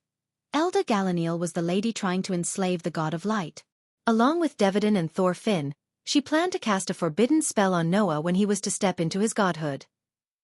Although Hadilf felt Galaniel was planning something, the dragon didn't know what. After all, Galaniel might not be the strongest but the most cunning among the elders. Unlike the other elders, Galaniel lived among the mortals instead of in a pocket dimension. However, the mortals were oblivious to the fact they were living with a celestial being. She was a god walking the world. With a simple nod, Wulfric waved his hand as the black sludge slowly cleared. Eventually, when the black sludge completely disappeared, a bright light emerged from the bottom of the copper bowl. Luckily, the bright light was not as strong as the black sludge. Hence, Wulfric and Hadilf could see a young man dressed in white and a young woman in light blue robes walking through a lush valley. "There is a powerful source of energy in the pocket dimension," said Hadilf. This chapter upload first at Novel Bin. Net. If you want to read more chapters, please visit novelnext.com to experience faster update speed. "Any dangers?" asked Wulfric. "Not any they cannot prevail against," answered Hadilf. "So they want Noah to grow stronger." Wulfric could sense Thorfinn's energy signature from the pocket dimension. A powerful energy source like the one in the pocket dimension would have at least several immortal beings protecting. But there were no such protectors in the pocket dimension.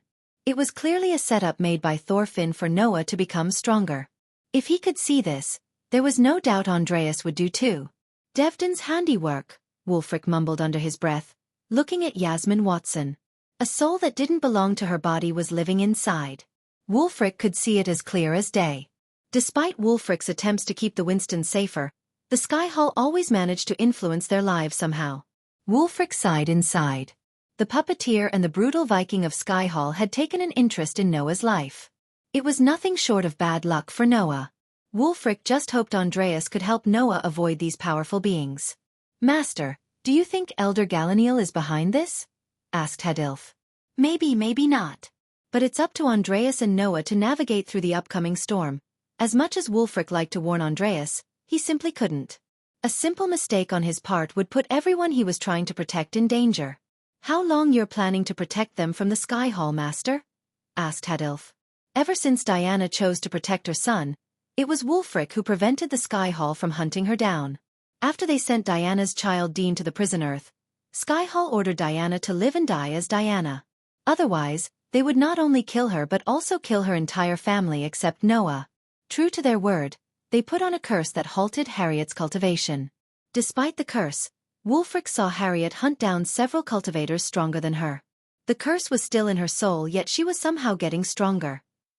Only if the Sky Hall had noticed this through their surveillance spell, they would have taken the entire family and tortured them to know how Harriet was evading the curse to get stronger.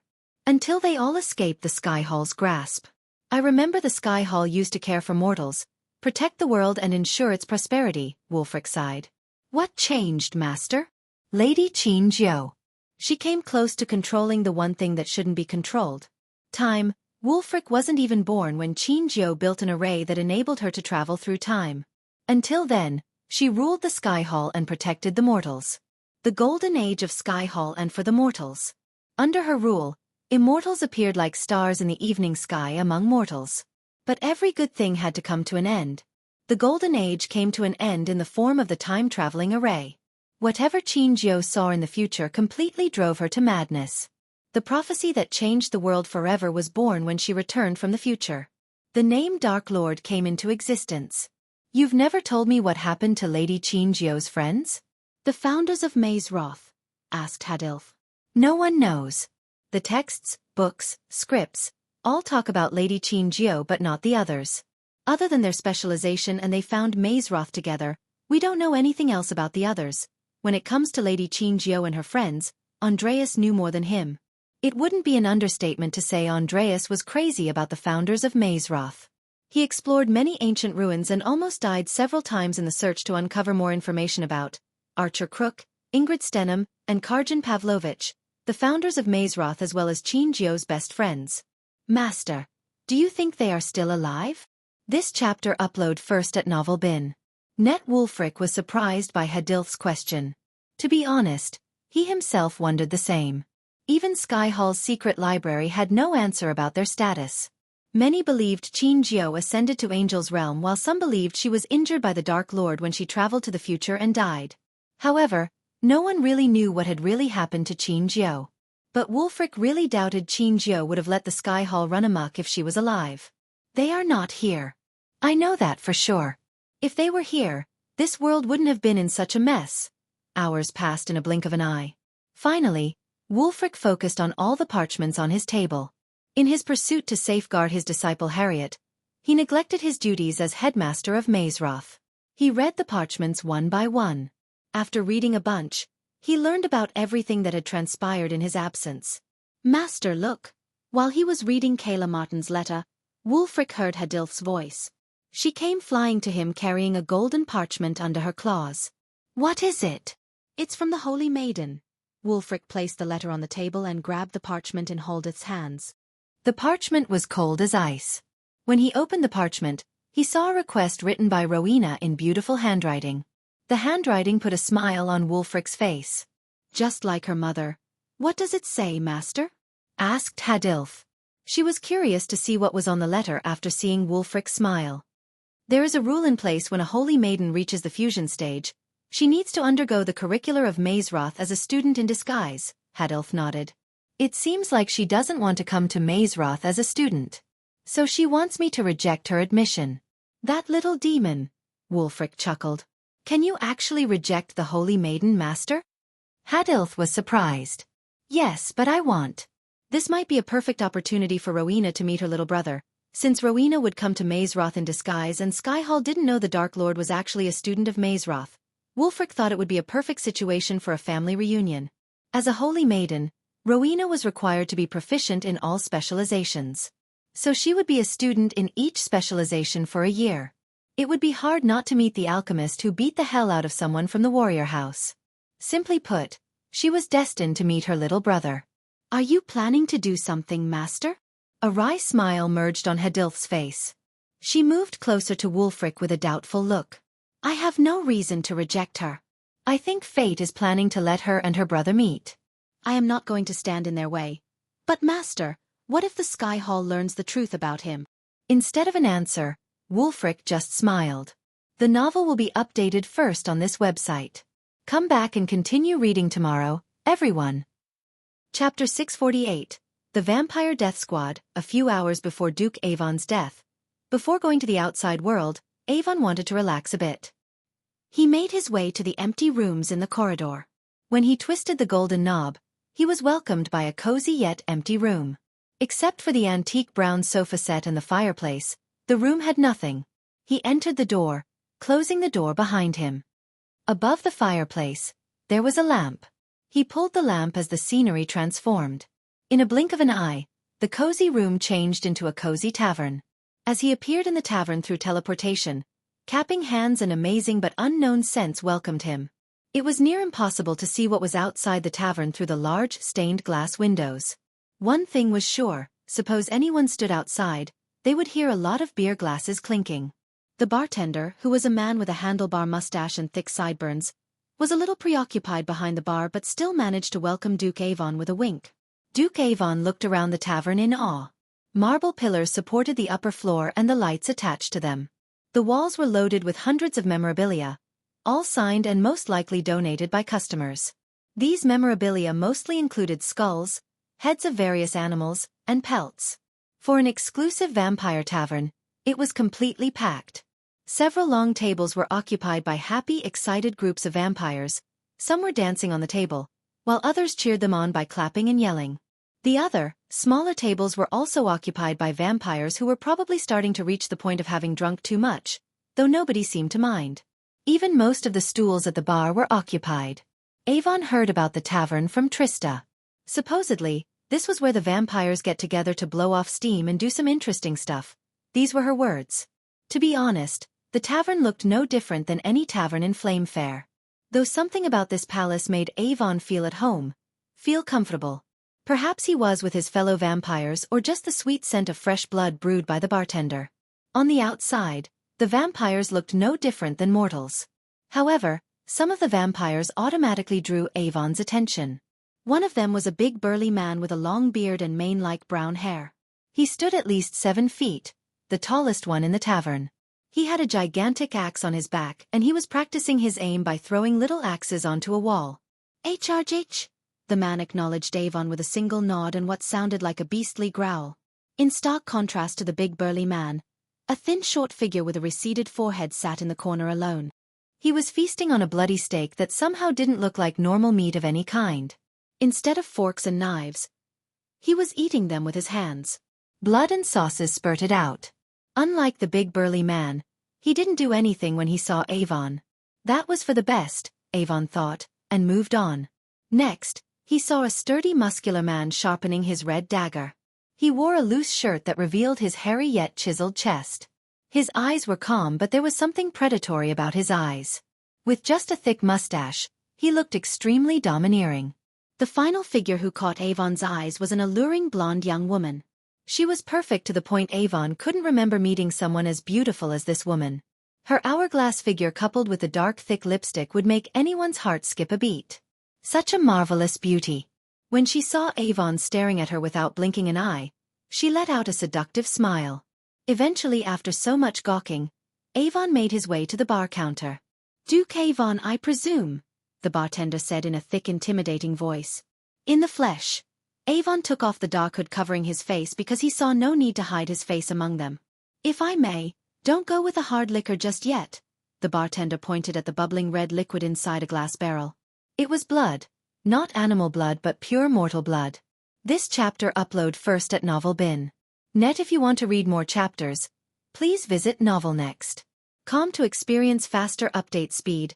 I am Donovan, and this, the bartender pulled down a lever, pouring fresh beer into a large mug, is on the house. Avon grinned, taking the mug, raising it, and emptying the beer down his throat. Avon stunned Donovan by emptying the beer in one gulp. You're not bad for a noble, Duke.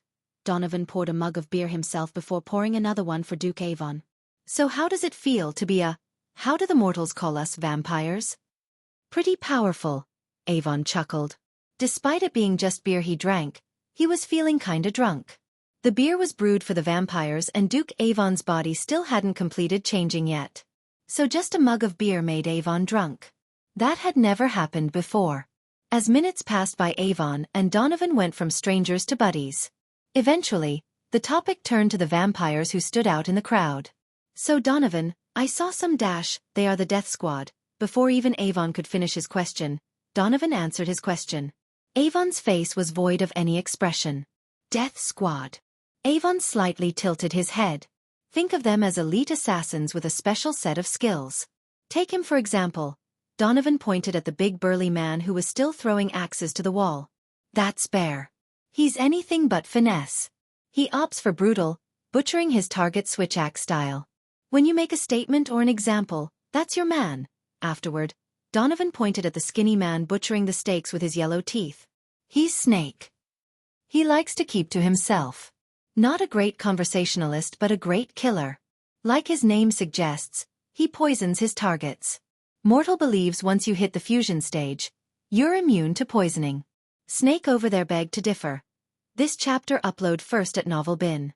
Neat as Donovan mentioned, the people do believe that once a cultivator reaches the fusion stage, they would become immune to all poisons.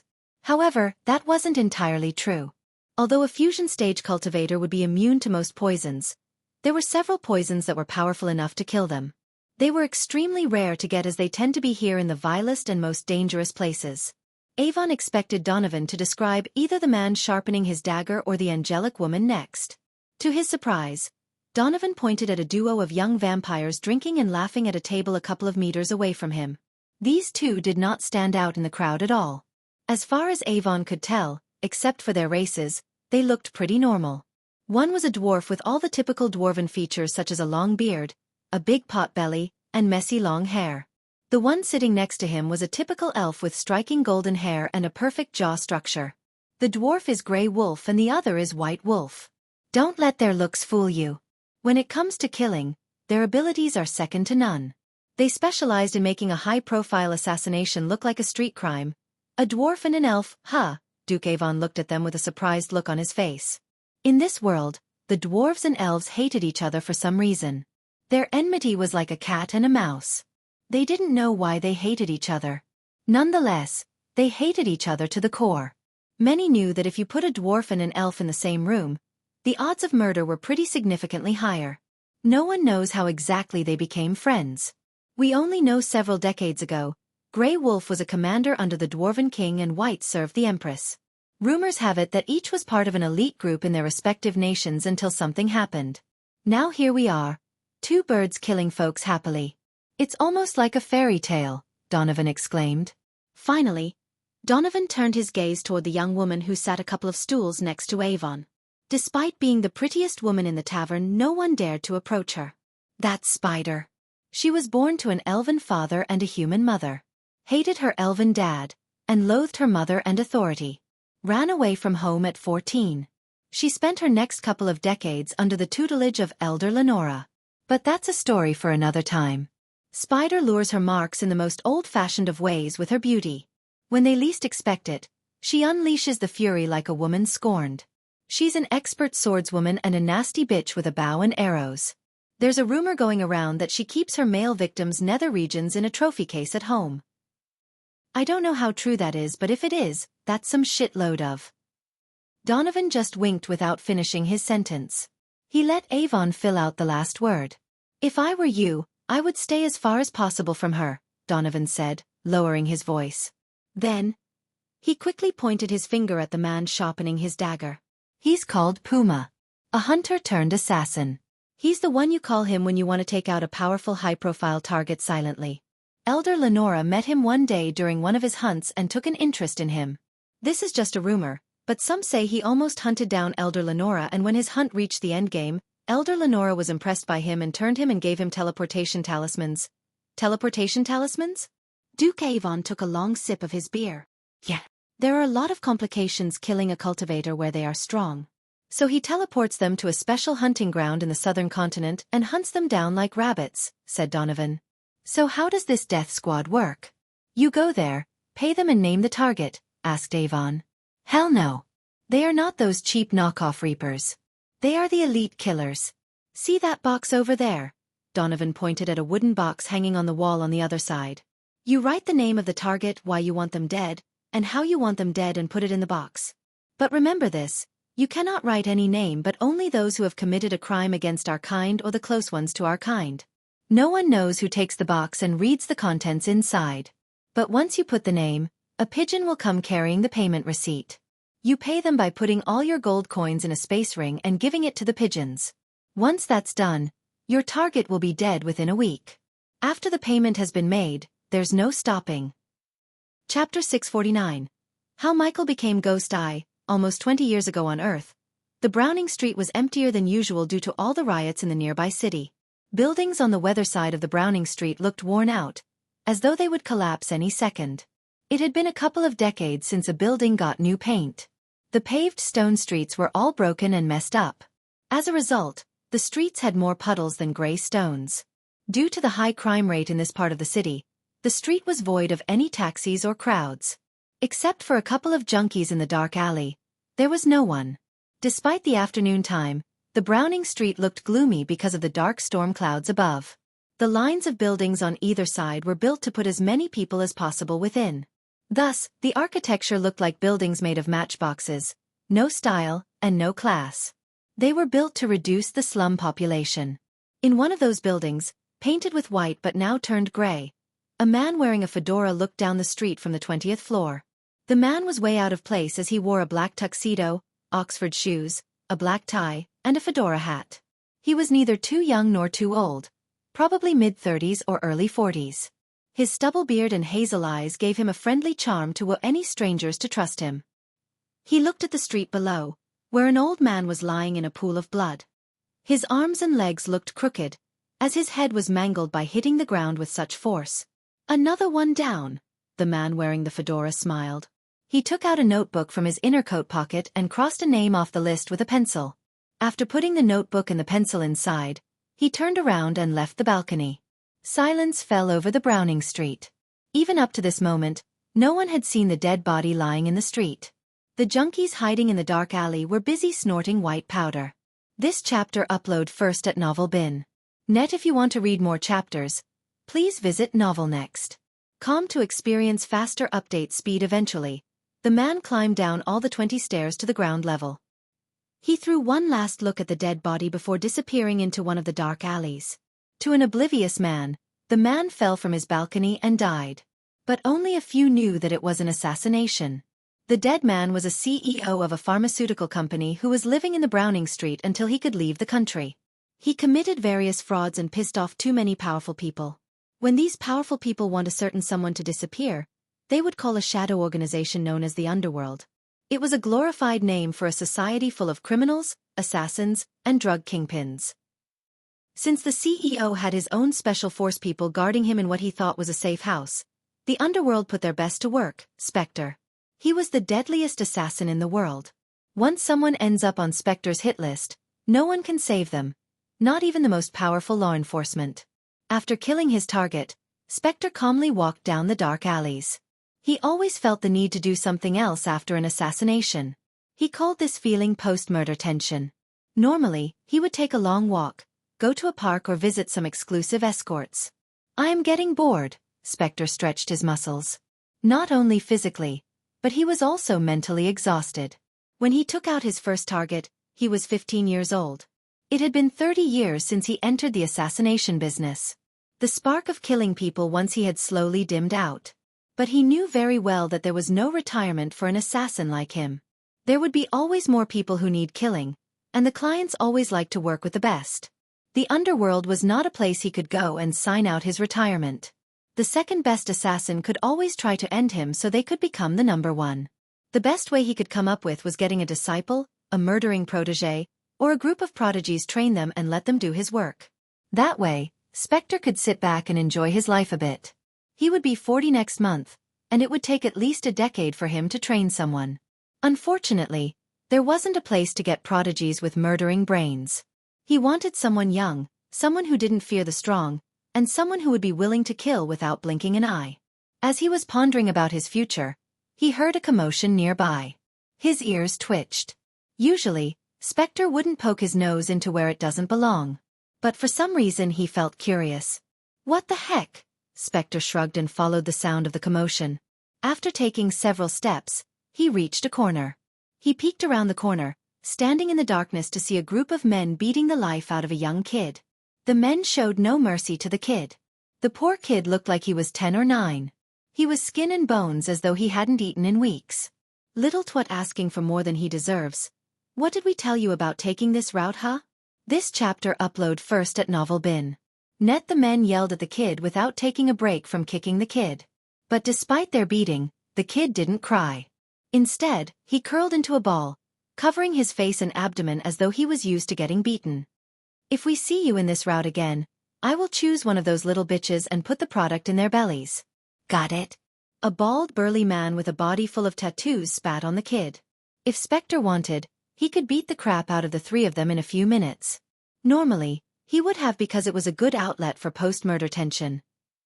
Even if Spectre killed them, no one would bat an eye. Why?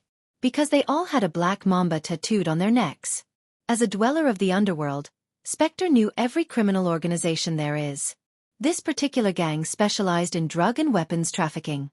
As far as law enforcement considered, these guys did not exist.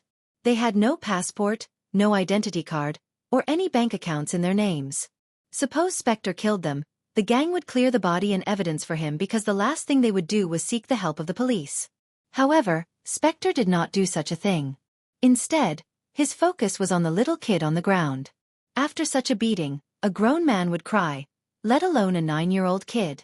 At first, Spectre thought the kid had lost consciousness, but he was proven wrong when the kid uncurled himself, crawled towards a dumpster, and got to his feet using the dumpster as support. His ragged clothes were torn and had countless holes. When he finally got back to his feet, Spectre saw the boy throw out blood due to the beating. What are you holding in your hands? Spectre saw the kid holding something inside his shirt. Even when he was getting kicked like a human football, the kid curled into a ball, protecting something. To Spectre's surprise, it was a piece of bread. The kid wiped off the blood running down his mouth and finally stopped throwing out blood. For a moment, Spectre lost his interest in the kid. It looked like a typical orphan stealing bread from the wrong place. Thousands of kids died of hunger each year. There was nothing Spectre could do or nothing he would do. As far as he was concerned, these kids were born to suffer. When he was about to turn and leave, Spectre saw something that made him frown. Instead of running away, the kid went to the doorstep and spat on the door.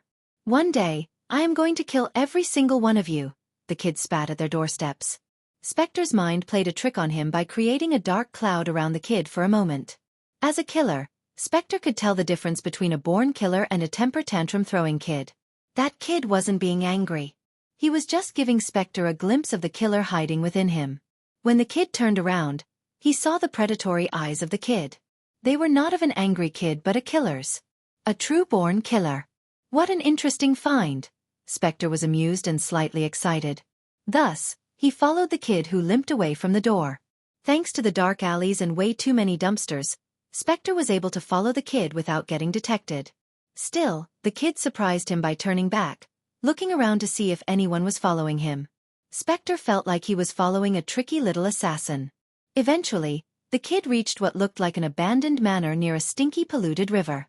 The water in the river was as black as tar and smelled like a public toilet and a used diaper with a baby. Near the manor, Spectre noticed several large concrete tubes. Subsequently, several children and a young woman were standing inside the tube. When they saw the limping kid, the children cheered. Kind Heart Orphanage. Spectre read the worn-out board handing on the manor. He wondered why these children were outside instead of staying inside the manor. Luckily, there were several construction materials between Spectre and the kid. So he used them as a cover to get close enough to see what was happening.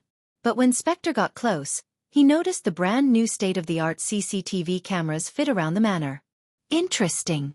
Spectre couldn't help but wonder why an orphanage needs high-tech CCTV cameras. No matter how many cameras they had, they weren't a challenge for the #1 assassin in the world. He moved swiftly through the concrete materials, avoiding the cameras like a fish in the sea. Eventually, Spectre reached a concrete tube next to the tube where the children were staying.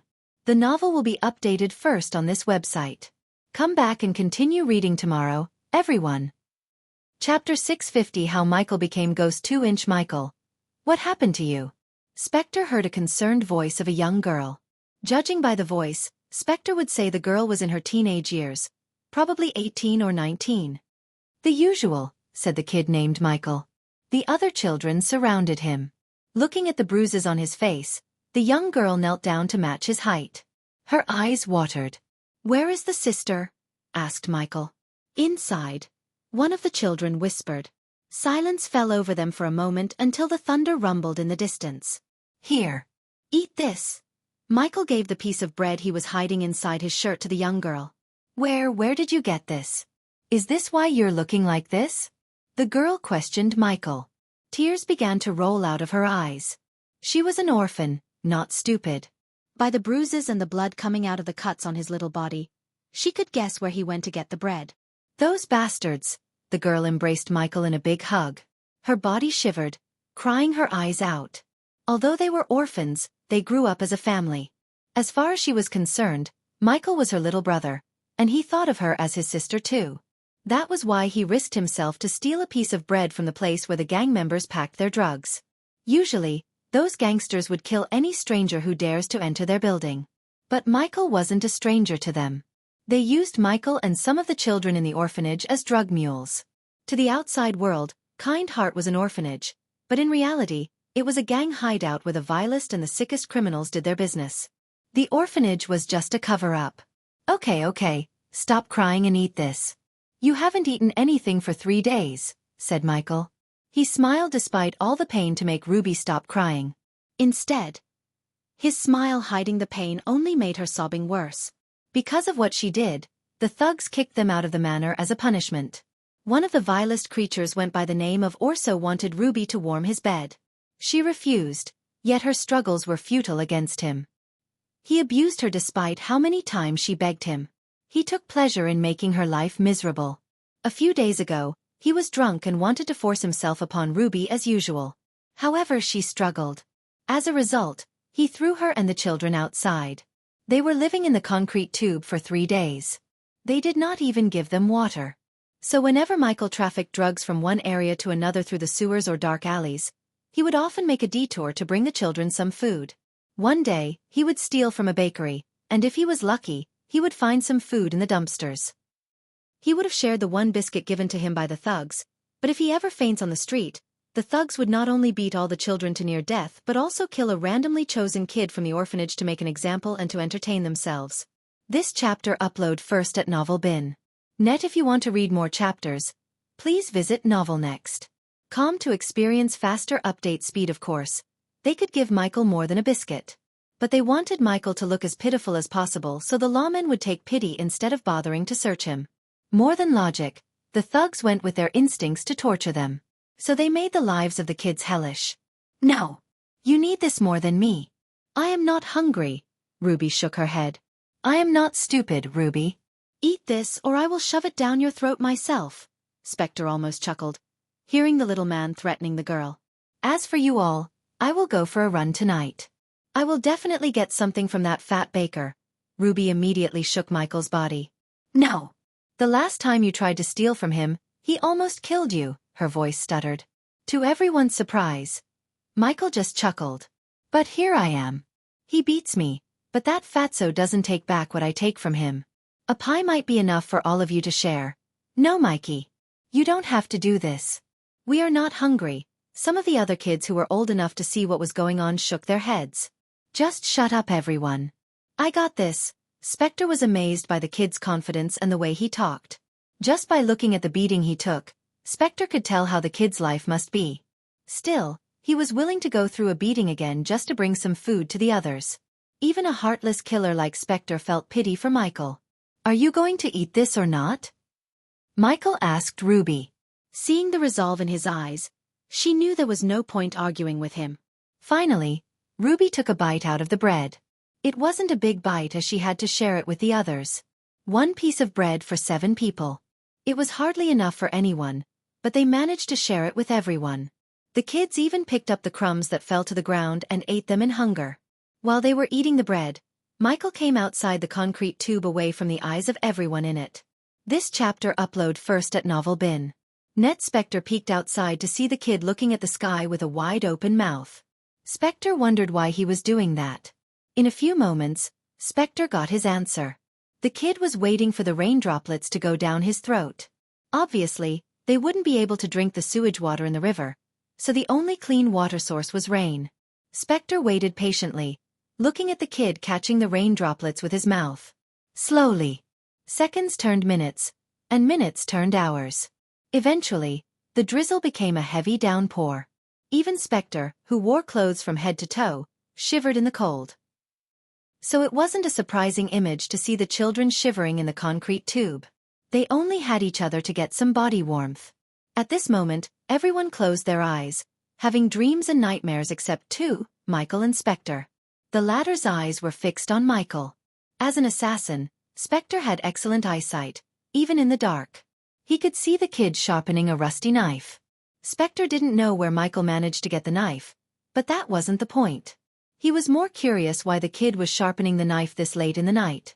"What are you up to, kid?" said Spectre. He watched Michael like a hawk. Eventually, he saw Michael crawl out of the concrete tube. He looked at the manor until the last light in a room snuffed out. After darkness completely surrounded the manor, Spectre saw Michael hasting to the manor. Despite the bruises and lack of nutrition, Spectre saw Michael run and parkour over the concrete materials like an expert runner. It was as though the darkness had boosted the kid's power and healed his wounds. Spectre followed Michael, hardly making any noise, and saw Michael climb up the manor as swiftly as a monkey. Standing on the ground, Spectre saw Michael slowly opening a window as quiet as a ninja. "That kid is a natural," Spectre's brows arched. Michael even used the thunderclaps to mask his footsteps and movements. It was simply genius. After Michael entered the manor through the window, Spectre climbed the manor in a few blinks of an eye. He slowly followed the footsteps of Michael into the mansion. As soon as Spectre entered the manor, he was stunned by what he saw. A spacious hall filled with wooden boxes containing high-grade weapons and armor. They had enough weapons to arm a small militia. Every single weapon was military grade worth millions. To Spectre's surprise, there were not as many guards as there should have been. Crouching on one of the ceiling beams way above the wooden crates, Spectre managed to locate Michael and the single guard snoring. Like the other thugs who beat up Michael, the guard snoring also had several tattoos on his body, including the black mamba on his neck. He was a big bald guy with a huge belly who could crush a scrawny kid like Michael with his one arm. Judging by the empty glass liquor bottle around the big thug, Spectre could tell unless a grenade went off near him, nothing could wake up the big guy. Michael slowly crouched to the big thug from behind, as quiet as a mouse. Something told Spectre that Michael had done this before. "George!" Suddenly the big man growled, swatting the mosquito on his cheek. Michael halted his steps, hid behind one of the crates, and waited for a few minutes to confirm the big thug was still asleep. A few minutes later, he resumed his steps toward the big thug. Currently, there was at least 5 meters distance between Michael and the big thug. Spectre curiously stared at the scene unfolding. Unfortunate for Michael, there were no knives around him except the one in his hand. Even to this moment, Spectre couldn't figure out where the other guards were. But Michael knew. Once a month, all the thugs would leave the weapon depot for an hour to treat themselves to drinking, whoring, and beating out poor kids in the name of entertainment. He had been waiting for this day for a long time. Finally, it was time to make Rubus' life a little bit better. The closer Michael got to the thug, the more Spectre felt excited. Anticipation was killing him. He couldn't wait to see what Michael was capable of. If Michael really did manage to kill the thug, Spectre wanted to know what comes after the killing. The answer to his question was just a few meters away from Michael and the thug. A large pipe big enough to fit the thug ran from the manor to the river outside. Whenever there was heavy rain, the city would open up the floodgates. Once that happens, the flood would sweep anything in its path to the ocean. Looking at the large pipe and the polythene bag Michael picked up from one of the crates, Spectre figured out the little kid's plan. The novel will be updated first on this website. Come back and continue reading tomorrow, everyone. Chapter 651 How Michael Became Ghost Eye. Step by step, Michael moved toward the thug, making as little noise as possible. He held the rusty knife in one hand, and a polythene bag used to contain a pistol in the other. When Michael was just a meter away from the thug, he halted his steps, looked around, and took a deep breath, calming himself down. He slowly stood up to match the thug's height. Slowly, he walked toward the thug before plunging the dagger into the thug's throat as fast as he could. Despite his scrawny figure, his strength surprised Spectre. It wasn't easy for a kid like him to penetrate the thug's thick skin with a rusty knife. But Michael made it look so simple and easy. As soon as the rusty knife entered the thug's throat, he growled. Blood spurted out from the wound, but before it could spray over the table and the floor, Michael put the polythene bag around the thug's head. The thug violently struggled. Due to his drunk state, the thug wasn't as strong as he would normally be. Michael wrapped his thin hand around the thug's neck, siding the rusty knife from one end to another. When Michael's knife reached the larynx, his rusty knife met resistance. As an assassin who slit countless throats, Spectre knew how hard it is to actually kill someone by cutting human throats. It wasn't as easy as the movies showed them to be. Son of... The thug tried to turn his head, grabbing Michael by his neck. However, Michael began to stab the thug's eyes. The thug squirmed, frantically shivering. After stabbing the thug's eye through the polythene bag, Michael immediately followed up by stabbing the thug's throat right in the center. The blood loss, coupled with Michael's surprisingly strong grasp, made the thug slowly lose consciousness. To Spectre's surprise, Michael did not stop stabbing the thug. He ensured the thug stood no chance of surviving or fighting back. Thud. Finally, the thug fell to the ground with the chair. In a blink of an eye, Michael got on top of the fat thug.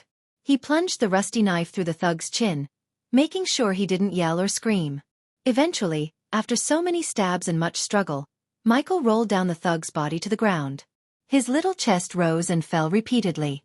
The polythene bag around the thug's head ensured blood from forming a puddle on the ground. Taking a few minutes of rest on the ground, Michael pulled himself to his feet. This is what you get for hurting Ruby. Michael kicked the thug right between his legs to vent the remaining anger in his heart. Silence fell over the warehouse for a moment.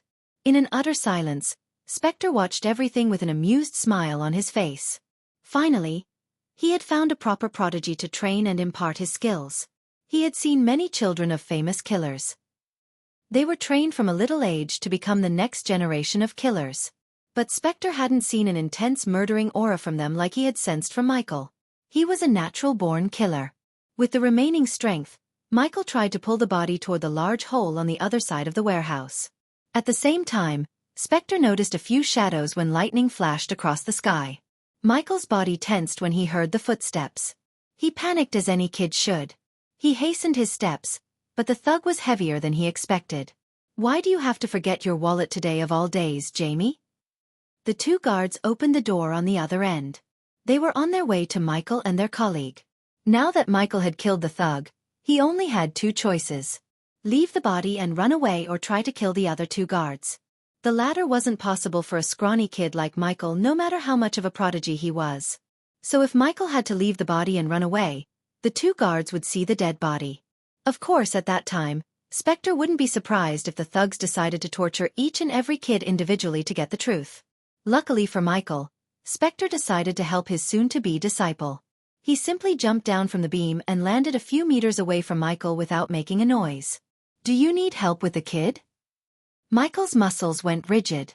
His eyes opened as wide as they could. He looked up with utter shock to see Spectre walking toward him.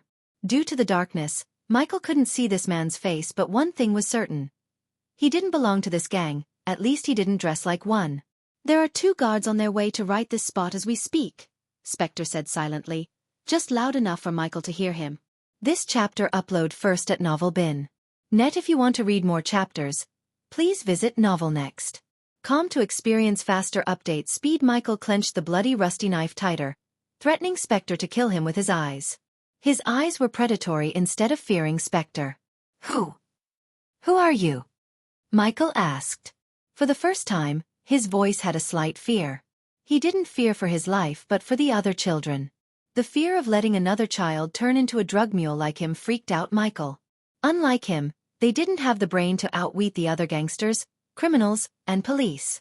They wouldn't survive a week trafficking drugs and weapons from one end to the other under these vile creatures. I've seen what you can do, Michael. Michael was taken aback by shock. How do you know my name? You followed me.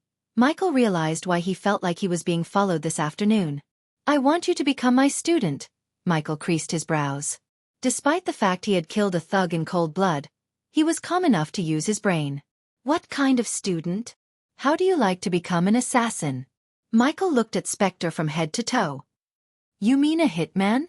Asked Michael. He was familiar with the term hitmen because he had seen several in the warehouse. He even made some deliveries for them. They were no different from the gangsters but just better at killing people. Potato potato. If you agree, your life will get much better. The way I see it, you have to lose. Spectre looked around for a moment. I have a family, Michael growled. Although being a drug mule wasn't what he wanted, at least he could be with the others in the orphanage and protect Ruby to an extent. That bastard better be here. Spectre and Michael heard the thugs. Their footsteps sounded louder and louder. Time was running out for Michael. Spectre could escape even without killing the two things, but he doubted Michael could. Time is running out, kid. It's either agreeing to be my student or getting caught by the two thugs. If you are lucky, they will kill you, and don't touch the others. You're a smart kid, you can figure out what they would do to them, can't you? Spectre slowly took a step forward. This chapter upload first at Novel Bin. Net, I am anything but lucky, Michael mumbled under his breath. He really didn't expect the other two thugs to show up. They should have been out for at least 2 hours. A single variant fucked up his plan. How can I trust you? You can't. But you have no choice either. Tick-tock, little guy. Tick-tock, Spectre slowly said. The thugs got closer to the point Michael could see their shadows. Only a few crates stood between him and the two thugs. Promise me you will put the others in a real orphanage, far away from here, and I will do whatever you want. You got yourself a deal. Spectre extended his hand to shake Michael's hand. For a moment, Michael looked confused as the man seemed like wanting to shake his bloody hand. With a long deep breath, Michael shook his hand. Just like how Spectre recognized Michael as a killer, Michael also had this weird feeling about the man before him. He had been dealing with murderous criminals his whole life, and none of them radiated such an intense killing aura. Michael felt like he had shaken the hands of an ultimate predator. Or so. Where the fuck are you? The two thugs finally walked around the crates to see the silhouettes of Michael and Spectre. What the? They panicked. They reached for the gun in the holsters, but Spectre was faster than them. In a blink of an eye, he took out the silenced pistol on his behind and shot them right between the eyes. Their bodies collapsed to the ground with a thud. Spectre's speed freaked out Michael. He didn't even see what just happened clearly. Cool. Michael couldn't help mumbling under his breath. The stranger startled him with his speed. What now? We take the kids and drop them somewhere safer? Michael tilted his head. Remember, you can kill me. But I will become a ghost and haunt you for the rest of your life. When Michael saw the man remain silent, Michael threatened him. To his surprise, the man just chuckled. You don't need to die to become Ghost Kid. From now on you don't exist. You're coming with me to a place where no one knows you, and you don't know anyone. In return, I will put the others in a much better place, a real orphanage, and put enough money to take care of themselves the rest of their lives. This was the first hardest decision Michael had ever taken in his life. He trusted a stranger to leave everything behind, even the one person he loved the most, Ruby, so they could have a better life. As far as Ruby and the others were concerned, Michael died in an explosion in the warehouse. As a result, the police rounded them up and sent them to a much better place where an anonymous donor made a huge sum of deposits in their names to live a lavish life for the rest of their lives. Even to this date, Ruby visited Michael's grave every month like clockwork and named her first son after Michael. Before Spectre went mad and ordered a hit on an orphanage Michael built, Michael always kept tabs on Ruby and saw her from a distance. Seeing her with a family of her own always made everything he did worth it. Not being able to meet Ruby in person was Michael's only regret on Earth. Chapter 652 Hunting Ghost. Inside the floating castle, Rowena sat inside her room filled with cold mist, meditating. Her eyes twitched when he heard footsteps. Slowly, Rowena opened her eyes to see Bai Ning entering the room. She held a golden parchment in her hand. "He didn't reject my application, did he?" asked Rowena. "He didn't, holy maiden," said Bai Ning. To her surprise, she saw Rowena sighing. "I expected that." Rowena rose to her feet with grace. The mist slowly moved toward Rowena as she was sucking all the mist in the room. "How long do I have to study there?" asked Rowena.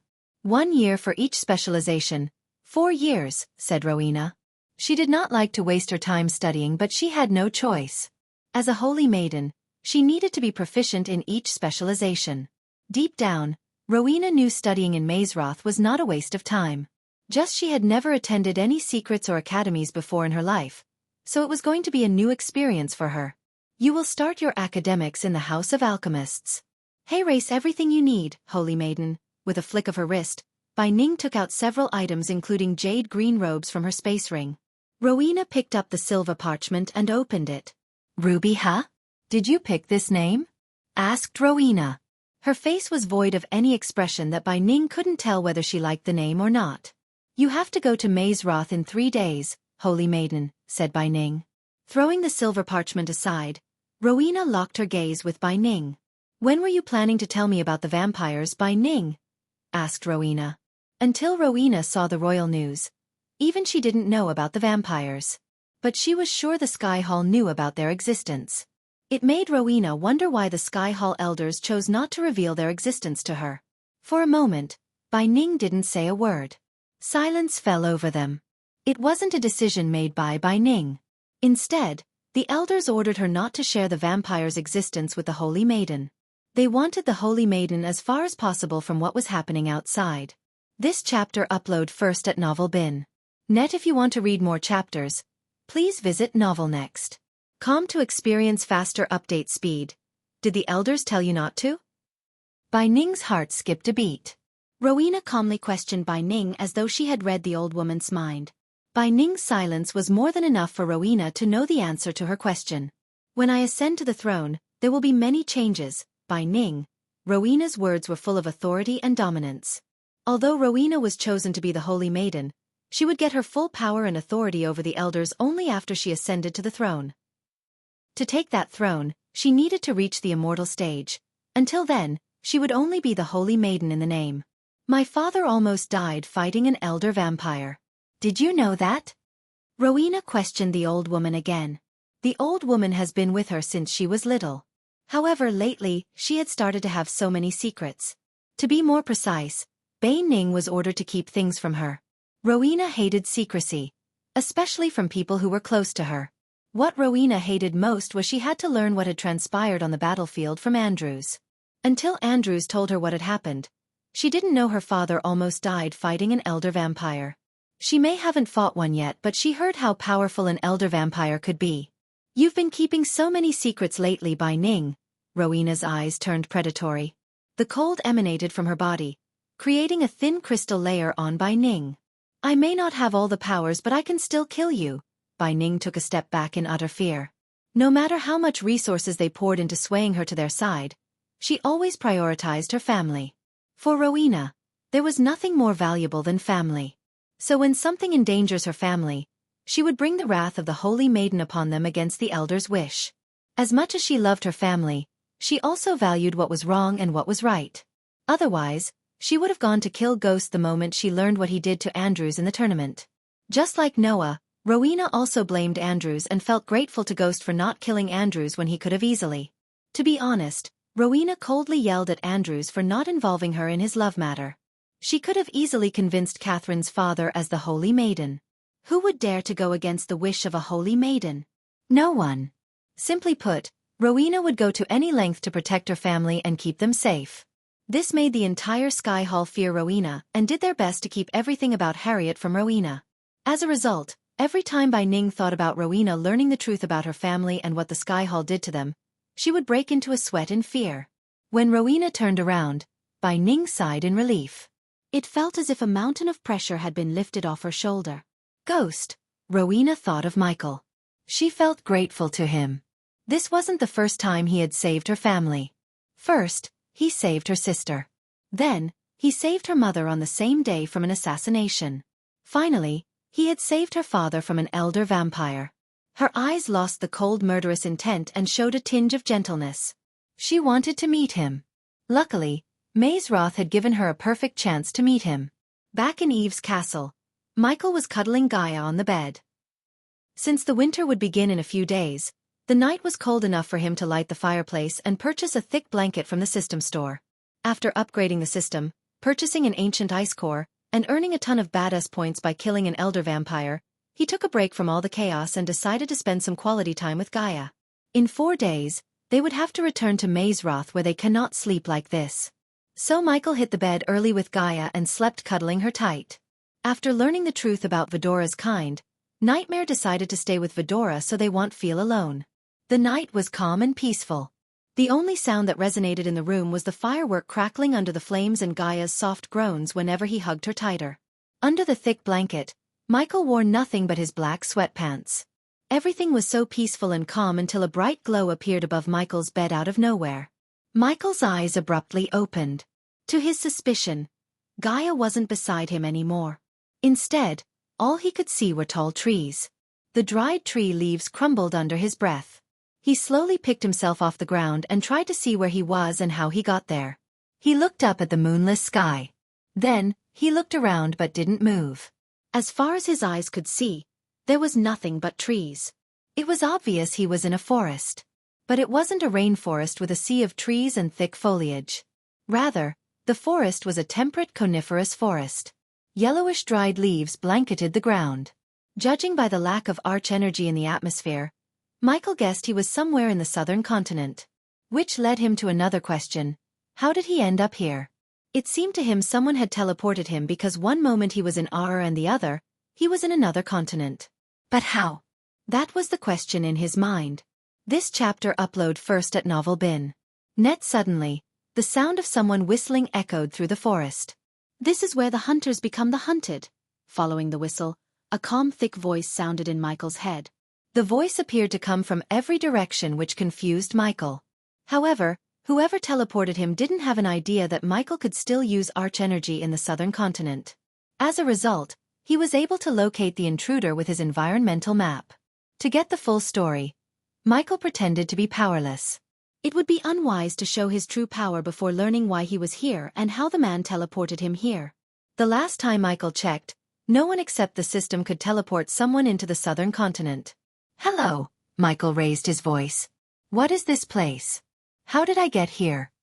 Michael questioned. Michael didn't receive any response. Instead, he saw an arrow fly past him, barely missing his cheek by an inch. "Run!" Michael noticed the voice turning predatory. It almost sounded like a growl of an animal. Michael rolled his eyes.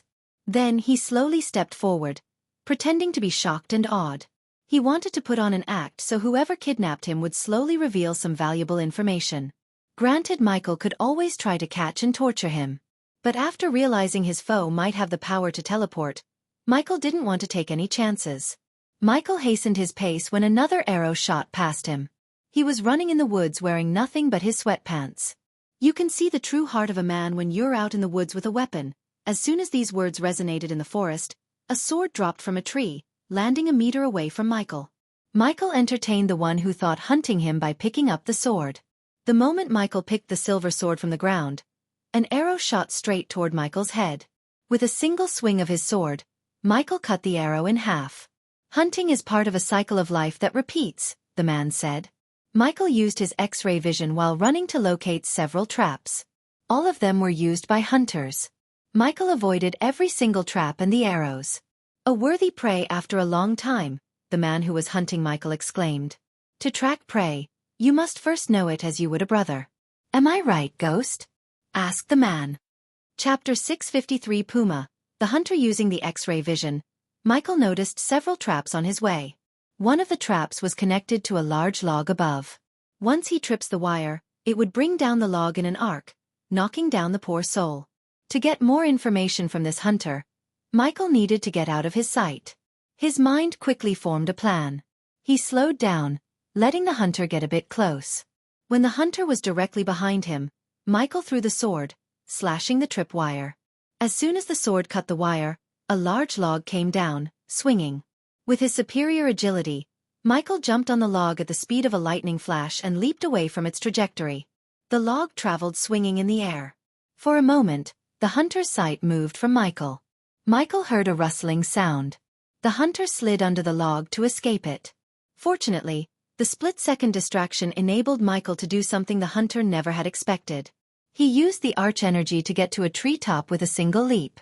Michael jumped from tree to tree, canceling the noise with arch energy.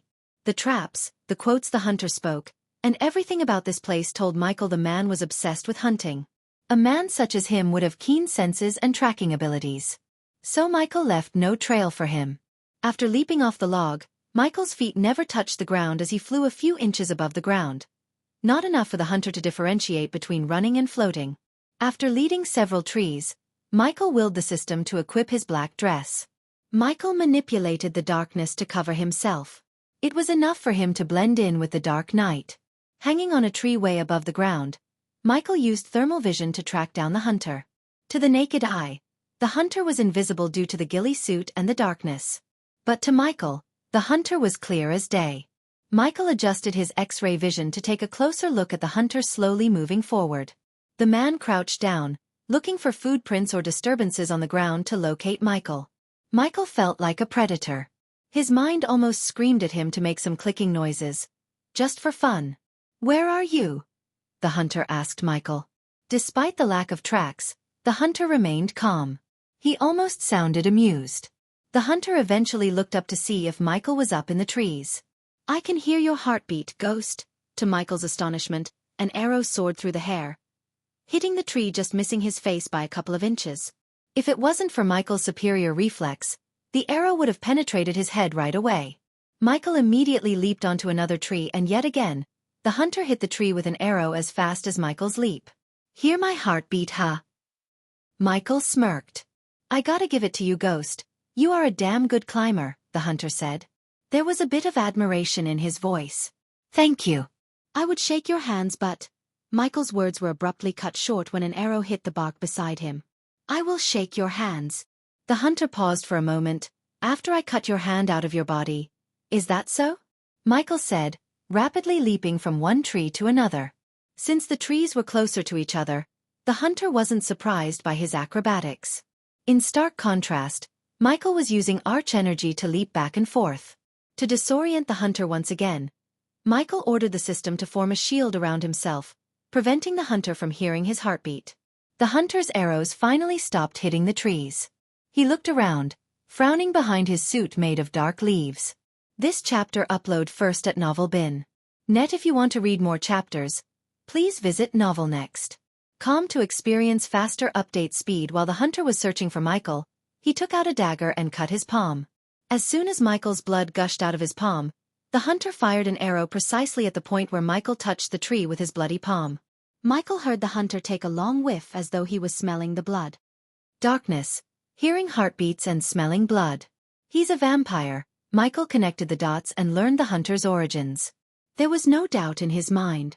To be more sure, Michael decided to see if the hunter has a regenerative ability. The APD healed the cut on his palm. When the blood disappeared from his hand, Michael leaped from tree to tree. In a few moments, he closed the gap between them and appeared right on top of the hunter.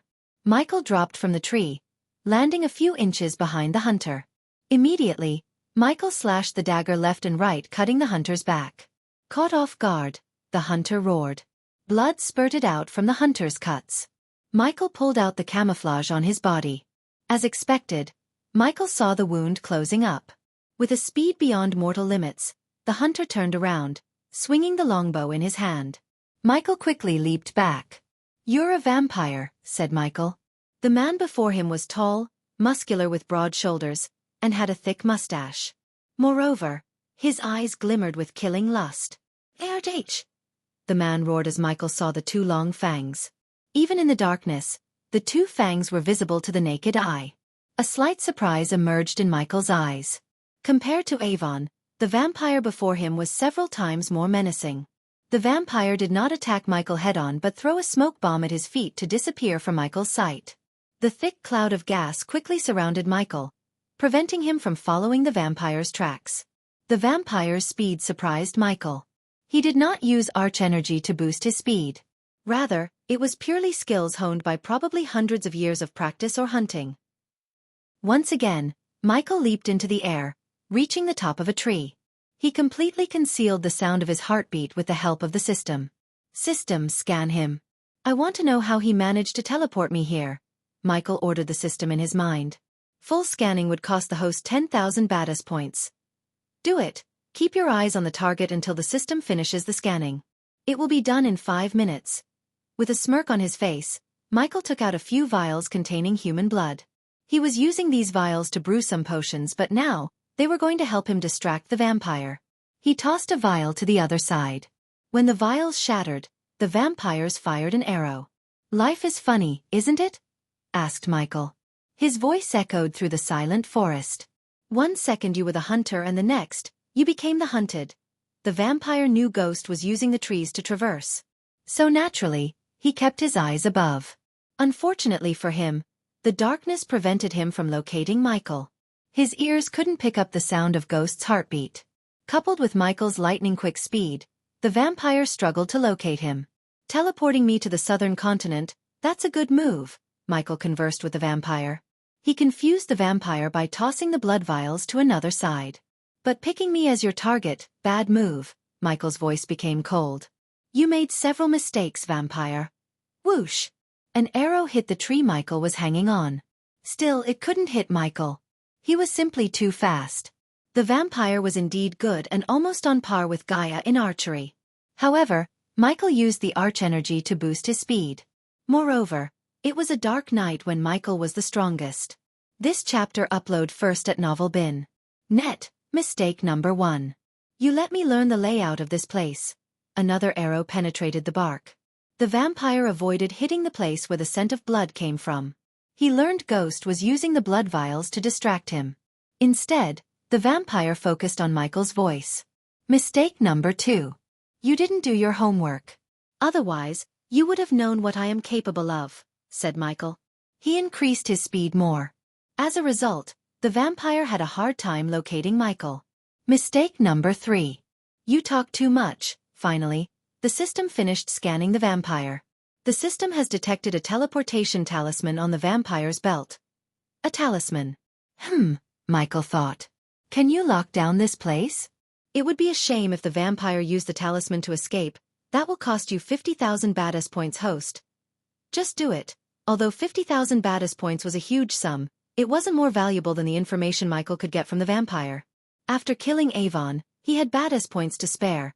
400,000 badass points to spare, to be precise. A pulse of energy shot out from Michael. It was completely invisible.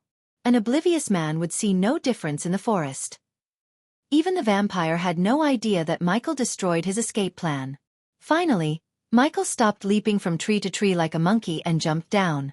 The vampire immediately jumped backward. But to this moment, there was no fear in the vampire's eyes. Instead, Michael only saw excitement. It had been so long since I hunted something worthy, the vampire calmly said. Before we do this, what should I call you? Asked Michael. The two of them had approximately 10 meters of distance between them. At this moment, neither of them made any sudden movements. Usually, I won't indulge my prey by saying my name. But you are different. You earned the right to know my name. I go by the name Puma. Let me guess, Cougar sounded crappy, so you went with Puma. Michael ridiculed the vampire without a shred of fear in his eyes. This lack of fear made Puma's blood boil in excitement. He couldn't wait to bring out the fear on Ghost's face. Puma snickered, looking at the smirk on Michael's face. I will let you have your amusement before I rip off that head of yours. Puma dropped the bow in his hand and slowly unsheathed the red dagger from the sheath dangling on his waist. He licked the dagger menacingly. Let's dance, said Michael. Chapter 654 Serpent Mega's Bane. Since Michael threw the sword to cut the trap wire, he didn't have a weapon in his hand. But no weapon. No problem for Michael. The vampire dashed at Michael with speed beyond any mortal's limits. Michael sensed no arch energy around Puma's body. It seemed like only the talisman was using arch energy somehow to teleport. Other than the talisman, Puma had nothing that capitalized on the arch energy. Instead, Puma used pure skill honed by years of training to fight Michael. Puma closed the gap between them in a blink of an eye. He swung the dagger left and right with deadly precision. Although his movements weren't fancy or had much technique, they were deadly and moreover, fast. A single misstep and the dagger would cut Michael's neck. Ding! The dagger met the shield that suddenly appeared over Michael's wrist. Sparks flew around them. Michael used the shield to block and parry Puma's attack. For a few moments, Puma viciously struck the shield left and right. He naturally aimed for Michael's neck, eyes, and gut, but Michael blocked all the attacks with the black shield. The sound of metal clashing echoed through the silent forest. While fighting Puma, Michael did not forget about the traps on the ground. He navigated through the traps without triggering any. After blocking several attacks, Michael swung the shield, parrying Puma. The force of Michael's move made Puma stumble. Michael followed the successful parry with a vicious punch to Puma's gut. Caught off guard, Puma immediately tried to block Michael's punch. However, he was too late. Michael's punch sent Puma several steps backward. Using the opportunity, Michael leaped into the air, swinging his body to land a 540 kick on Puma's head. In the mid-air, Michael boosted his speed with arch energy. As a result, Puma couldn't see Michael's leg until he felt a sharp pain in his head. A tooth flew out of Puma's mouth. He wiped off the blood from the corner of his mouth. Despite the pain, Puma grinned from ear to ear. Michael did not slow down. He pressed his advantage by barraging Puma with rapid punches. Vicious punches and kicks overwhelmed Puma. Michael swung his shield, knocking back Puma a few meters back. Without giving Puma time to retaliate, Michael finished his combo with a powerful tornado kick. The moment Michael feet his Puma's head, Puma felt like he was hit by a hammer. His legs trembled. He stumbled back. Serpent Mega! Michael halted his steps when he heard Puma. The vampire spat out blood with a grin. You remind me of the prey I hunted down a long time ago. She too fought just like you, Michael creased his brows. Although Michael knew Puma was buying time to heal himself, Michael didn't attack him anymore. This chapter upload first at NovelBin. Net. If you want to read more chapters, please visit novelnext.com to experience faster update speed. But how did a human like you learn the forbidden fighting style of Nagas? Puma tilted his head. During these few moments, Puma's regenerative ability healed his body. Tell me about that Naga you met. Michael's voice became colder. His eyes turned predatory. It's a very good fighting style. But just like any fighting style, it has a bane. Instead of answering Michael's question, Puma stretched his arm, raised his right foot from the ground, and placed it on the left thigh. As a result, Puma looked like a Shaolin monk. Puma didn't wait for Michael to make a move. Rather, he dashed at Michael. Michael swung his fist, but Puma blocked his punch, countering Michael with a powerful sidekick to Michael's ribs. Michael's abdomen felt numb. Still, he didn't lose his balance. Michael retaliated with vicious rapid punches. To his shock, Puma blocked every single punch as though he had anticipated the punches. Puma counterattacked Michael with rapid kicks and punches. Thanks to the APD, Michael's organs got healed in no time. Otherwise he would have puked blood. In a few blinks of an eye, Puma landed 50 or so punches and kicks on Michael. The worst thing was Michael couldn't anticipate Puma's attacks. Just as Puma said, his Serpent Mega finally met its bane. Even though Michael practiced and made changes to the Serpent Mega to the point he reached 98% mastery, it was still a fighting style created by Naga in this world. Thus, it wasn't a unique, undefeatable fighting style. Puma leaped into the air suddenly. He swung his body mid-air and shot toward Michael like an arrow. Michael's instinct screamed at him as he raised the shield to block Puma's attack. Surprisingly, Puma leaped over Michael's shoulder, changing his trajectory.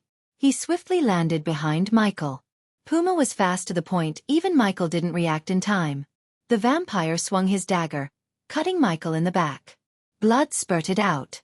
You're not giving your full focus to me, Ghost, Puma said after leaping away from Michael. He was right. Michael couldn't completely focus on the fight. His mind wondered who the Naga was. Was he talking about Gaia's mother? Michael couldn't help asking himself this question. This time, Puma was surprised to see the wound closing up on Ghost's back. This chapter upload first at NovelBin. Net, huh? Puma was confused. Ghost was not a vampire. Then how could his body heal without a healing potion? Puma was certain Ghost didn't drink a healing potion. Yet his body healed itself. You are right, Michael finally turned around. He retracted the shield and cracked his fists. I was wondering whether to kill you or catch you alive. Thank you for making the decision easier. Puma heard a low-pitched whistling noise. He saw Ghost's eyes glimmer for a moment. If they had daylight, Puma would have seen Michael's eyes turning pitch black. Darkness shrouded Ghost. Suddenly, 2 black laser beams shot out of Michael's eyes. Puma didn't even have time to react as the 2 black laser beams penetrated through his shoulder. Moreover, the beams contained a force that sent Puma flying onto the tree behind him. Splinters of wood flew. Any man could see the 2 holes in several trees. After the black laser beams disappeared, Michael's eyes radiated a puff of smoke. Michael's face turned serious. He wasn't playing anymore. Immediately, Michael ordered the system to disable if there was any surveillance spell or recording stones around them. Next, Michael dashed at Puma, who was trying to pick himself up from the ground. Since Michael lacked the badass points to empower the dark beams with dark flames, the 2 holes in Puma's shoulder slowly closed up. Seeing Ghost dashing toward him, Puma quickly prepared himself to block his attacks. The imminent threat stopped Puma from wondering what the heck just happened. But his body refused to move as though an invisible force was shaking his body. When Michael reached Puma, he punched Puma in the face. A sickening crunch resonated from Puma's nose. It looked crooked. Before it could heal itself, Michael snatched the red dagger in his hand. The dark flames engulfed the dagger. Immediately, Michael swung the dagger, cutting Puma's hand clean off of his shoulder. Blood spurted everywhere, including on Michael's face. But Michael did not stop. He cut Puma's second hand. Agha! Puma screamed as the red dagger turned into an ooze by the dark flames. As expected, the dagger couldn't withstand the heat of the dark flames for longer. It must have been an epic-class weapon to last long enough for Michael to keep the dark flames for a couple of seconds. The 2 hands hit the ground with a thud. Puma had never felt such intense pain ever since he was turned by Elder Lenora. The pain was too excruciating. Every fiber in his body screamed in agony. Since his hands were cut off by the dagger engulfed by the dark flames, Puma's body was unable to regenerate the 2 hands. Without playing with Puma, Michael flicked his wrist, taking out a long needle from the system's storage. He stabbed the needle into Puma's neck without wasting any time. As soon as Michael injected the needle into Puma's neck, the vampire squirmed frantically. His body soon stopped moving altogether after a few moments. Silence fell over them once again. Except for the sound of dried leaves rustled by the wind, one could hear nothing. Michel wanted to teleport Puma to the crypt, but he raised his hand and touched the tree behind Puma. Soon, a golden glow appeared in the tree for a moment and disappeared after a second. After placing a rune on the tree to teleport here later, Michael willed the system to teleport Puma and him to the pocket dimension attached to the dark forest. That was where Michael tortured and killed Connors. He used the pocket dimension to interrogate high-priority targets. His instincts told him that Puma was nothing but a high-value target.